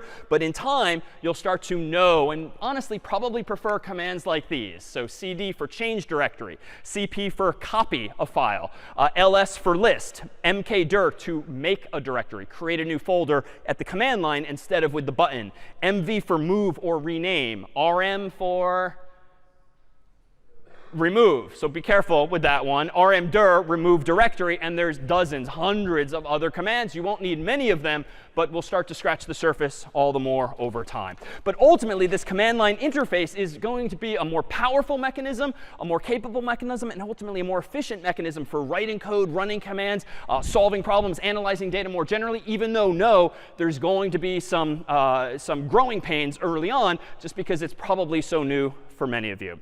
So with that said, we have some problems still to solve, but we promised cookies today. So let's go ahead and take a 10-minute break. Cookies are now served in the transept, and we'll be back here in 10. All right, we are back, and up until now, each of the code examples in C we've done have been kind of designed to show one specific topic, but we thought we'd try to take a step back and solve a more general problem and give you a sense of when given a problem set, for instance, or just a programming problem more generally, like where you even begin and how you go about approaching it when it's not obvious what the point of the exercise is. So one of my favorite games from yesteryear is this one here, Super Mario Brothers, that has come in so many different forms since. But in this original two-dimensional side-scroller game, there was a lot of artwork like this. So for instance, up here in the sky were 4 question marks. And we'll find that in C and a lot of programming languages initially, it's a lot easier, a lot more accessible to focus really on black and white type interactive programs textually as opposed to full-fledged graphics and the like, but more on the more graphical acoustic type of programs before long.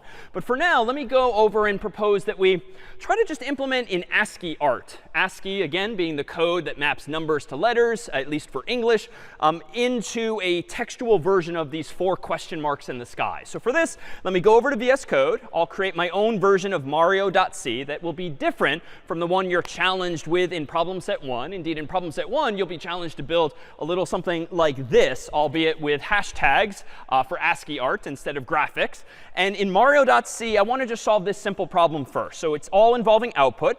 So I'll do include standard.io.h so I can use printf. I'll do my int main void, more on why we keep doing that in future weeks. And I'm just going to do something simple initially like 1, 2, 3, 4 \n. This is about the simplest way I can implement 4 question marks in the sky like these here using pure text like this. So let me go ahead and do make Mario. /Mario, and voila, we have those 4 question marks. But we've seen, of course, that there are better ways to do this. And if you wanted to generalize this to be 5 question marks, 6, 60 different question marks, you know, loop was always the answer for not repeating ourselves. So maybe I should rewrite this a little bit more flexibly and say something like this. For int I gets 0, I less than 4, I plus plus, and then inside of the for loop, now I can just do a single question mark. But I don't think what I've just done is correct. Anyone spot the aesthetic bug already? Yeah, why is this wrong? If I want to print the same thing, yeah.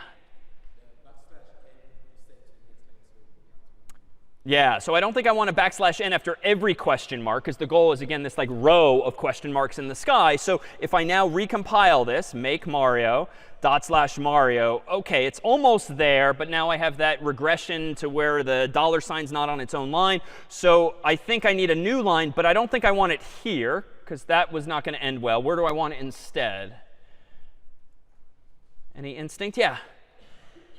Yeah, so outside the for loop. So indeed, I can just go below line 8 and above line 9, creating a new one. And now it's totally fine to just print a new line like that. You don't have to print anything else with it. It's indeed a character unto itself. So let's do make Mario one last time, /Mario. OK, so now we're back in business there. Well, what if we wanted to do some other scene from Mario, such as this one here, where there's a lot of vertical obstacles like these bricks here? If I wanted to print out now a column of 3 bricks, and I'll use hashtags for these instead of anything graphical, well, I think we're almost there, right? Like, I think I can now, it's almost maybe a little easier. I can go back here, change the question mark to something that looks more like a brick, like this hash symbol. And I think now I do want the new line character, because when I now do make Mario, /Mario, OK, there's my wall of 4. Oh, but wait, I didn't want 4. I wanted to be consistent just with this particular scene here, so I just want 3. So I can still change it in one place. And here again is that paradigm. Even whether you're using 4 or 3, if you get into the habit of starting counting from 0, you go on up to, but not through the value you want to count up to. So that's why I'm using less than instead of less than or equals to there. So this would be the common paradigm, though you could certainly count it like we saw earlier in different ways.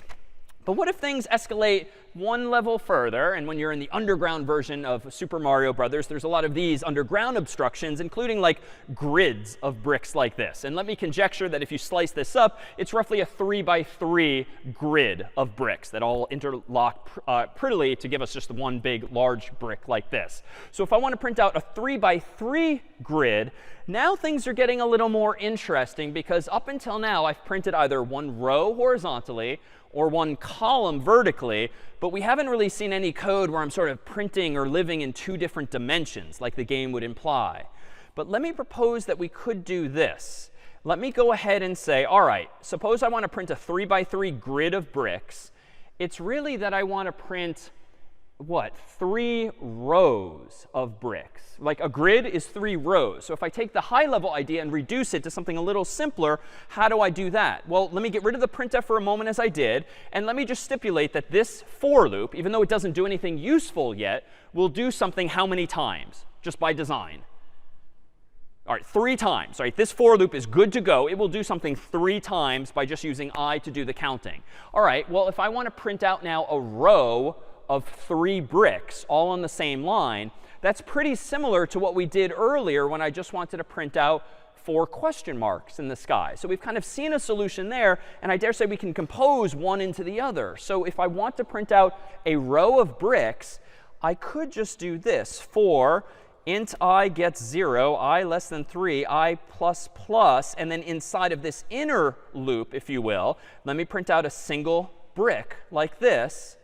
And then I don't like where this is going yet, but I think I've taken 2 ideas and I've combined them. But what might be problematic about lines 5 and 7 at the moment? What might be bad here? Yeah, and back? Yeah, I'm using the same integer I, which I feel like could get me into trouble, right? If I'm sort of trying to count 3 things here, but then I'm hijacking this variable and using it inside of the loop, like I feel like I should avoid this collision of names. And so what's a good alternative to I? Well, a programmer, if nesting loops in this way, would pretty commonly go with J. You could certainly change this to be like rows and columns if you want more descriptive variables, but I and J is pretty canonical. So I'm going to go ahead and do this, J++ instead of I++ everywhere. And let me try compiling this. So make Mario, enter, /Mario. OK, so a couple of things are wrong here. This is not a 3 by 3 grid. But if you count these things, how many did I indeed print at least? You can probably just guess logically. Yeah, there's 9 hashes there. Unfortunately, they're all on the same line instead of on 3 different lines. So where logically can I fix this? I'm definitely printing all the bricks. They're just not on the right levels. Yeah? Yeah, so put a new line after the first loop, this inner loop, if you will, the nested loop, if you will. So let me go ahead and print out just a \n here. And what's this doing? Well, I think that's going to solve it by just moving the cursor to the next line after you've done 1 row. So let me go ahead and do make Mario, enter, /Mario, and now we're in business. So it's a very simplistic version of this same graphic, but I'm leveraging 2 different ideas now, the same idea twice rather now. I'm using 1 loop to kind of control my cursor going row by row by row, but then within that loop, I'm doing left to right, with printing out each of these individual bricks like this. Now, there's a little sloppiness here still. Like if I want this to always be a square, just because that's what it looks like in the game, well, I could change it to be a 4 by 4 square by doing this, or a 5 by 5 grid, by doing this. Why is this perhaps not the best design, to just keep changing the numbers when I want to change the size? Where could this go awry? Yeah.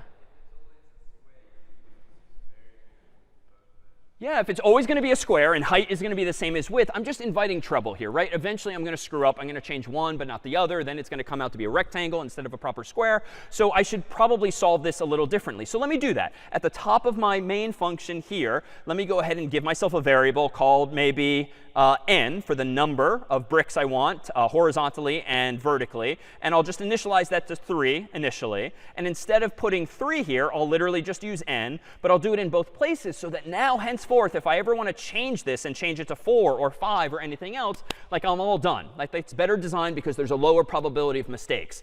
But I could technically still screw up somehow. I could technically accidentally write a line of code like n++, or, I could just change the value of that variable even though I don't want it to ever change. And maybe it's because I'm a bad programmer. I copy-pasted wrong. I'm working with someone who doesn't know what n represents. I can defend myself and my code against human error like that by going up here to line 5. And instead of just declaring a simple variable like we did in Scratch, I can further harden my code, so to speak, by declaring it to be a constant using the keyword const. Now, this is just a feature of C and some other languages to protect you against yourself by proactively saying n is a constant. specifically the number 5, or previously the number 3, you cannot accidentally write code elsewhere that changes it. The computer will throw an error and catch that error. So it's just a way of programming a little more defensively.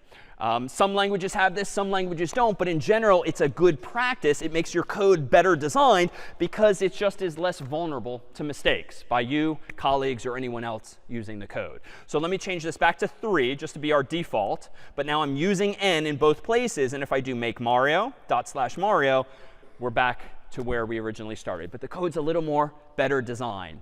And let me note this too. All this time, I've been mentioning that there's correctness is important, design is important. There was also this matter of style. I've been very deliberately writing pretty code, if you will, not just the syntax highlighting, which is automatic, but notice that I keep indenting everything nicely. Anytime I have curly braces, like on lines 4 and 14, everything is indented one level. When I have additional curly braces on lines 7 and 13, everything is nicely indented as well. Technically speaking, the computer does not care about that kind of white space, so to speak. And you could really make a mess of things like this because you have a strange sense of style or just because you're being a little sloppy. But this code is actually still correct. If I recompile it, let me open up my terminal window, make Mario, no errors, /Mario, it works perfectly fine. But you can imagine just how annoying this now is to read, like certainly for a TA, but certainly for you the next day, certainly for a colleague who has to read your code. This is just bad style. Like it still works, and it's well designed in that like you're writing code defensively, you're using a constant, but my God, the style is atrocious. Now you'll often find that there's tools that can help you format your code for you in a manner consistent with the course's or a company's style, but this is the kind of muscle memory you'll want to develop over time too. Take VS Code suggestions as it's outputting lines of code for you because it's trying to format your code in a readable way. And oh my God, if and when you do have bugs in your code and things aren't even indented properly, there's no way you, the human, are going to be able to wrap your mind around what's happening and where. Like you're just making the problem harder for yourself. So do get into this habit too of manifesting good style as well. All right, well, let me propose that we don't only want a 3x3 grid. We want this to be a little more dynamic. So suppose we moved away from a constant to just using an integer called n. And let's ask the user for the size of this grid as by prompting them with getInt as we've done before. And I'll store it in n here. And then I can go ahead and more dynamically run make Mario to compile it. Whoops. Oh, I screwed up accidentally. What is it suggesting I do, albeit cryptically? Yeah, I forgot to include the CS50 header file up top, and that's why it doesn't know that getInt is in fact valid. So that's an easy fix. I'm just going to go up here and include CS50.h. Now I'm going to clear my terminal and rerun make Mario. Now we're good, /Mario. And now notice I'm prompted for size. So if I type in 3, it's the same as before. If I type in 10, it's even bigger. But it happens all now automatically. But there are some things that we're not detecting. For instance, suppose I type in cat. Well, that's handled by the getInt function, as I claimed earlier. That's one of the features of using a library. You don't have to deal with erroneous input. But we only designed a function called getInt to get you an integer. We don't know if you want it to be positive, negative, 0, or some combination thereof. And it's kind of weird to allow the user to type in like -1 for the size of the grid, or -3 for the size of the grid. And indeed, your code does nothing. So at least it's not crashing. But that's kind of stupid, right? Like it'd be nice to force the user, if they want a grid, to give us a positive value. So how could we do this? Well, I could go up here, and I could say something like if n is less than 1, so if it's 0 or negative, which I don't want, what could I do? Well, I could say, well, prompt the user again for the size. And now notice, I'm not declaring n again, because once it exists, you don't have to mention the data type again. We said that earlier. But this is kind of stupid. Why? Because now when you've given the user a second chance, OK, now maybe I'll do, all right, if this version of n is less than 1, well, let's just go and prompt the user a third time. I mean, you can kind of see where this is stupidly going. Like, this can't be the right solution, to keep typing recursively the same thing again and again. Like, where would it stop? You'd have to give them a finite number of chances or just, make a mess of your code. So what would be intuitively a better solution here?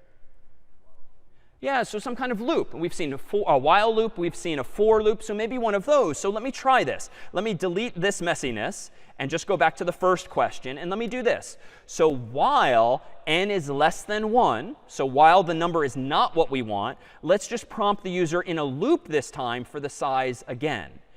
Now here too, this is better because it's only 2 requests for information. But clearly lines 6 and 9 are pretty much identical other than the int.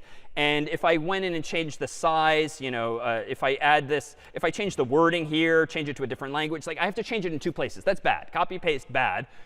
So what might be better? Well, it turns out there's another paradigm in C that you can use that gets around this problem, this duplication of code. It would be much nicer if I just write this code once. And I can do that using a third type of loop called a do-while loop. So it turns out in C, you can do this. If you want to get the value of a variable, like n, first just to create the variable without an initial value. So int n semicolon means we don't know what value it has, yes, but that's OK. We're going to add a value to it eventually.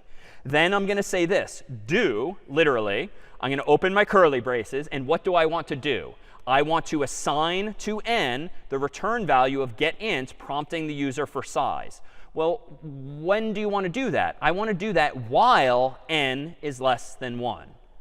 And this code now achieves the exact same goal, but by never repeating myself. Why? Well, notice on these lines of code now, I'm literally saying, on line 6, give me a variable called n of type integer. It doesn't have a value initially, but that's fine. You can do that. Line 7 says, do the following. What do you want to do? Get int, prompting the user with the word size, and just store that value in n. But because C code runs top to bottom, left to right, now it's reasonable on line 11 to ask that question, OK, is the current value of n, which it definitely got on line 8, less than 1? And if the user didn't cooperate, they typed in 0 or -1 or -3, what's going to happen? It's going to go back up here and repeat, repeat, repeat, everything in the do-while loop. So a do-while loop in C, which is not something some other languages have, like Python, if you know it, does not have a do-while loop. This is perhaps the cleanest way to achieve this, even though it's a little weird that you have to declare your variable, create your variable up top, and then check it down below. But otherwise, it's similar to a while loop. It just flips the order in which you're asking the question. Any questions on this construct? And do-while in general is super useful when you want to get input from the user and make sure it meets certain requirements. All right, so now that we have this building block after that interlude, how can I go about cleaning up this code? And then let's conclude by taking a look at things that our code can't do or can't do very well or correctly. Let me propose that in a final version of Mario, let me just add what are called now some comments. So it turns out in code in C, you can define what are called comments, which are just notes to self. Some of you discovered these in Scratch. There's little yellow sticky notes you can use to add citations or explanations. In C, there's a couple of ways to write comments. And in general, comments are notes for yourself, for your TA, for your colleague, as to what your code is doing and why or how. It's a little explanatory note in English or whatever your human language might be.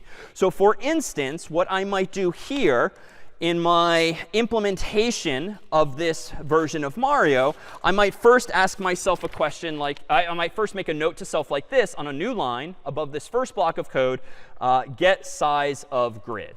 It's just an explanatory remark in any terse English that generally explains the next 6 or so lines, the next chunk or block of code, if you will. It would be a little excessive to comment every single line. At some point, the programmer should know what individual lines of code do. But it's nice to be able to kind of glance at this comment on line 6 that starts with 2 slashes. And it gets grayed out because of syntax highlighting. It's not logic. It's just a note to self. It generally gives me a little cheat sheet as to what the following lines of code should be doing and or why. And then down here, well, there's a second block of code that's a bunch of lines. But together, this just what? Prints grid of bricks. And so it's another comment to myself that just makes it a little more understandable what these 20 some odd lines of code are doing by adding some English explanations thereof.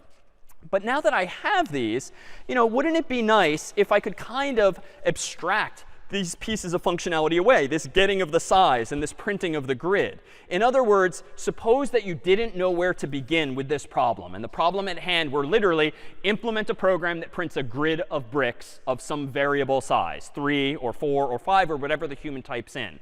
If you have really no idea where to start, comments are actually a good way of getting started because comments can be an approximation of what we called last week pseudocode. Pseudocode is terse English that kind of gets your point across, like for the phone book searching like last time. So if you didn't really know where to begin, you could do something like this. I could, for instance, just say get size of grid as my first step, and then print grid of bricks as my second step. And that's it for my program thus far. This is now implemented in pseudocode. I have some massive placeholders there, like I still have work to be done, but at least I have a high-level solution to the problem in comments. And now I can even go this far. I could say, well, let's suppose that there's just a function already that exists called getSize. I could do something like this. I could do int n equals getSize, and now I just have to assume for the moment that some abstraction called getSize exists. It doesn't. This does not come with the CS50 library, but I could invent it, I bet. How else might I proceed? Well, let's just assume for the moment that there's also a function called printGrid that just prints a grid of that size n. So here, too, is an abstraction. These puzzle pieces don't exist. These functions don't yet exist. But in C, just like in Scratch, I can create my own functions. How do I do that? Well, let me go down later in the file. And by convention, you generally want to leave main at the top of your code. Why? Because it's the main function, and it's just where the human eye is going to look to see what some file of code does. And let me do this. I want to create a function of my own called getSize, whose purpose in life is to get the size that the user wants. I want this function to return an integer. And the syntax for doing that is to write, similar to a variable, the data type that this function returns. I don't need this function to take any inputs. And so I'm going to use a new keyword that we've actually been using thus far, more on it another time, just called void, which just means this getSize function does not take any inputs. It does have an output. It outputs an int. And this is just the weird order in which you write it. You write the output format, the name of the function, and then the inputs, if any, inside of parentheses. And now I can implement getSize. But I've already implemented getSize, or at least now at this point in the story, I at least know concretely what to do. And I could figure out eventually, with some trial and error perhaps, all right, if I declare a variable and I do the following, n equals getInt, prompting the user for size, and I keep doing that while n is less than 1, once that block of code is done, here is a new keyword in C where you can return that value n. So I keep referring to these values that some functions return as return values. In C, there's literally a keyword called return that will hand back to any function that uses that function the value in question. So in a nutshell, between lines 15 and 21 now, here is some code identical to our solution earlier that gets a value n from the user that is positive. It's 1 or 2 or higher. It's not 0 or it's not less than 1. And as soon as we've got that value, we hand it back as a return value. Notice how I'm using this function on line 7. Just like with getInt, just like with getString, I'm calling the function, nothing in the parentheses in this case, but then I'm using the assignment operator to copy whatever its return value is into my variable n. And so now I have a function that didn't used to exist called getSize that gets me a positive integer, no matter what. And now for the grid, how do I do this? How do I invent a function called printGrid that takes a single argument, a number, and prints a grid of that size? Well, let's go down here. I'm going to write the name of this function, printGrid. This function just needs to print. It has a side effect, as we keep saying. So I'm just going to say it has no return value. It's just void. It doesn't have an output per se. It's just an aesthetic side effect. But it does take in an argument. An argument is an input. And the syntax for this in C is to name the type of the input it takes and the name of the variable. And I could call this anything I want. I'll call it size. I could call it n. And it's OK to use the same variable in different functions, but I'll call it size just to be distinct. And then in this function, I'm just going to copy from memory the same code as before. For int I gets 0, I less than size instead of 3, I++. Inside of this, for int j gets 0, j is less than size, j++. And inside of that, print out with printf a single hash, print out after that loop a single new line, and that's it. Now, I did this fast, admittedly, but it's the same code that I wrote earlier. But now, just like I did with Scratch, let me just arbitrarily hit enter a bunch of times to like move the code out of sight, out of mind. Now I have abstractions. I have puzzle pieces that now exist called getSize and printGrid, syntax for which takes some getting used to. but they now just exist. Except I do need to do one thing. Because C is a little naive, if I try to do make Mario now and hit enter, implicit declaration of function get size is invalid. And we've seen that before when I hadn't included a file. Right? When I hadn't included CS50 library, getInt didn't work. But that's not the issue here, because this is not from a library. I just invented this. C kind of takes you literally. And if you define these functions at the bottom of your file, they don't exist on line 7 or 10. So I could do this. I could, all right, fine. Well, let me just kind of highlight all of this, cut to my clipboard, and paste it up here. This would solve the problem. I could just move all of those functions at the top of my file. That's kind of annoying, because now main is like at the bottom of the file. It's going to take longer to find it. It's just, that's not a clean solution. So let me put it back where it was at the bottom. And let me do this. This is the only time in CS50 and really in C programming where copy-paste is reasonable. If you copy and paste the first line of code from each function and then end it with a semicolon, you can tease the compiler by giving it just enough of a hint at the top of the file that, OK, these functions don't exist till down later, but here's a hint that they will exist. This is how you can convince the compiler to trust you. So those other functions can still be lower in the file, below main. But now when I do make Mario, oh, damn it. Oh, I said print instead of printf. That's my bad. Printf. So if I do make Mario /Mario, now I can type in 3, and we're back in business. Now, this was a very heavy-handed way and long way to get to a much more complicated solution. But this solution, in some sense, is better designed. Why? Because now, especially without the comments, I mean, look how short my code is. My main function is literally 2 lines of code. Why? Well, I kind of factored out the juicy stuff into its own functions. And now, especially if I'm working with colleagues or others, you could imagine splitting up large programs into smaller parts, having different people implement different parts, so long as you all agree in advance on what those inputs and those outputs actually are. All right, so let's now consider what computers can do well and not so well. C indeed supports a whole bunch of operators mathematically, via which we can do addition and subtraction, multiplication, division, and even calculate the remainder when you divide one number by another. In fact, why don't we go ahead and use these in a very simple program and make our very own calculator. So let me go over here to VS Code. Let me go ahead and create a new file called calculator.c. And in this file, let's go ahead and first include a couple of now familiar header files, CS50.h as well as standardio.h. Let's go ahead then and declare main with int main void.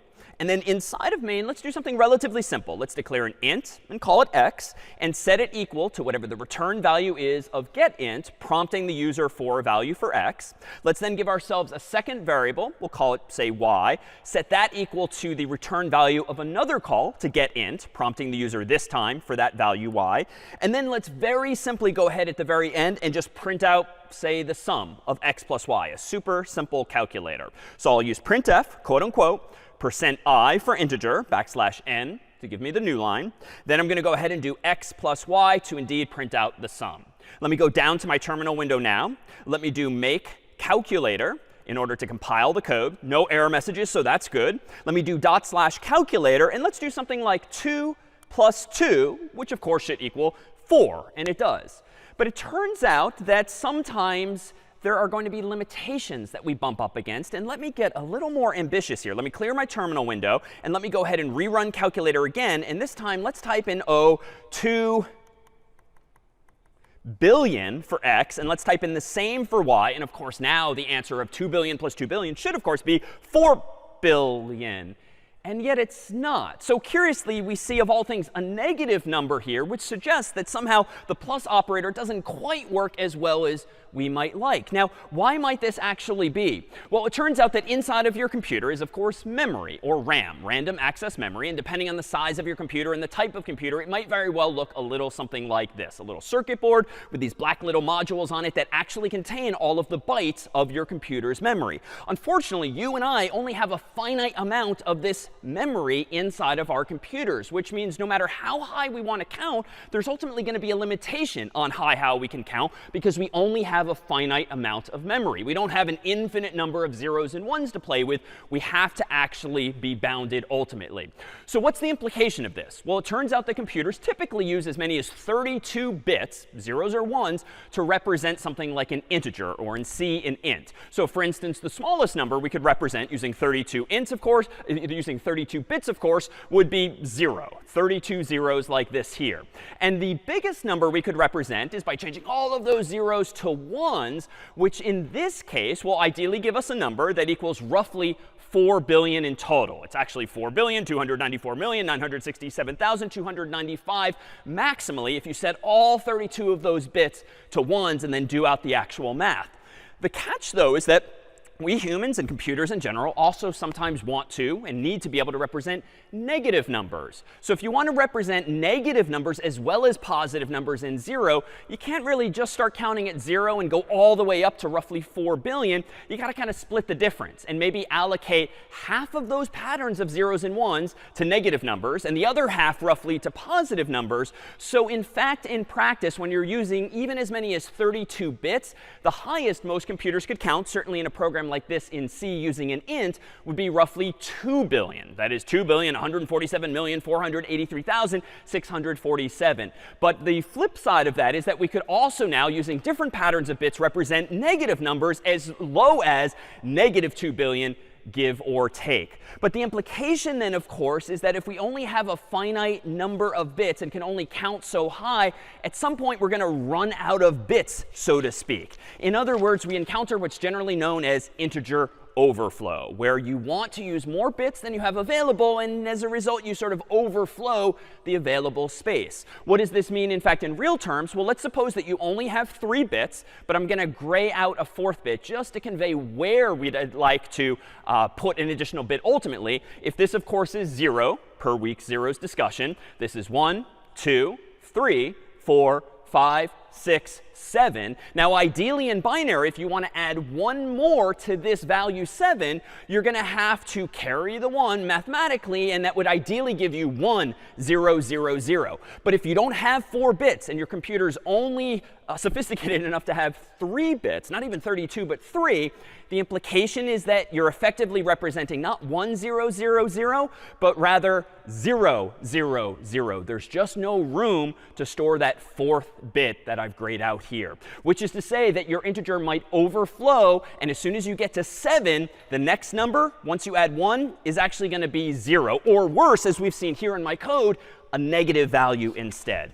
So what could we do to perhaps address this kind of concern? Well, C does not have just integers or ints. It also has longs, which, as the name suggests, are just longer integers, which means they have more bits available to them. So let me go back into my code here. I'll clear the terminal window, and let me go ahead and change my integers to literally long here, long here. I'm going to have to change my function in CS50's library to be not getInt, but getLong, and that's indeed another function we provide in the library. Let me change this getInt to getLong as well. I'll keep my variable names the same, but I do need to make one other change. It turns out that printf also supports other format codes, so not just %i for integers or %s for strings, but also, for instance, %li for a long integer, as well as %f for floating point values with decimals. So with that said, let's go ahead and change my printf line to be not %i, but %li. Now let me go ahead and do make calculator again, enter.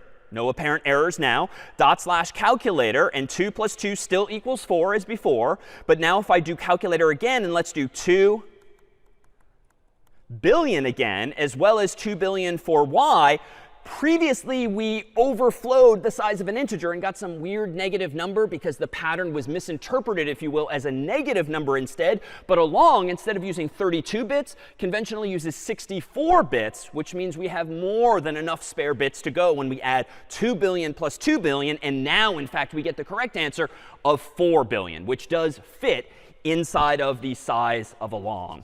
Now, a long can count up quite high. And in fact, it can count as high as this, 9 quintillion. And so that will give us quite a bit more runway. But of course, it too is ultimately going to be finite. So if you have numbers that need to go bigger than that, you might still very well have a problem.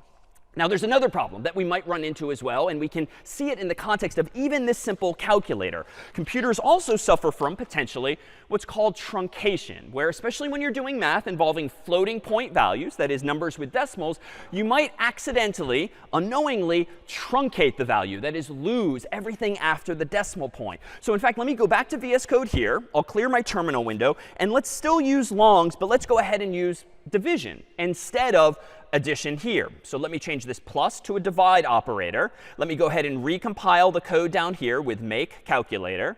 Let me go ahead and run /calculator, and let me go ahead and do something like 1 for x and 3 for y, and we'll see that, well, wait a minute, 1 divided by 3 I learned should be 1/3, but in a floating point value that should be 0.0, it should be 0.33333, maybe with a little line over it in grade school, but really an infinite number of 3's. And yet we seem to have lost even one of those 3's after the decimal point, because the answer is coming back here as just 0.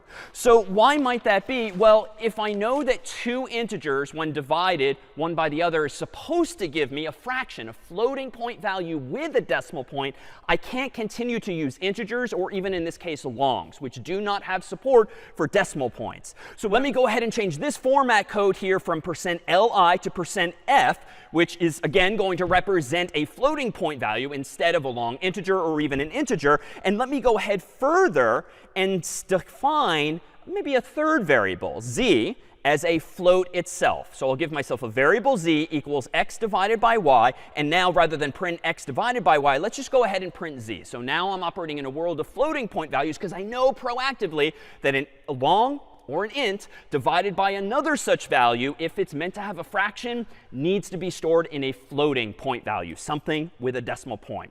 Well, let me go down to my terminal window here and rerun make of calculator. Seems to work OK. /calculator, and let's do 1 divided by 3 again. And still here, we see all zeros. So we do at least see a decimal point. So we've made some progress thanks to the %f and the float. But it seems that we've already truncated the value 1 divided by 3. So how do we actually get around this issue? Well, if you, the programmer, know that you're dealing in a world that's going to give you floating point values with decimal points, you might very well need to use what's called a feature known as typecasting. That is, convert one data type to another by explicitly telling the compiler that you want to do so. Now, how do I do this? Well, let's go back to my code here. And if the issue fundamentally is that C is still treating x and y as integers, or technically longs, with no decimal point, and dividing one by the other therefore has no room, so to speak, for any numbers after a decimal point, why don't I proactively do this? Let me, using a slightly new syntax with parentheses, specify that I want to convert x proactively from a long to a float. Let me specify proactively that I want to convert y from a long to a float as well. And now let me go ahead and trust that in z should be the result of dividing not a long by a long or an int by an int, but rather a float by a float. Let me clear my terminal window, run make calculator again. Seems to work OK. /calculator, and now 1, 3, and hopefully now we actually see that my code has outputted 0.333333, and I think if we kept showing more numbers after the decimal point, we'd theoretically see as many of those 3's as we want.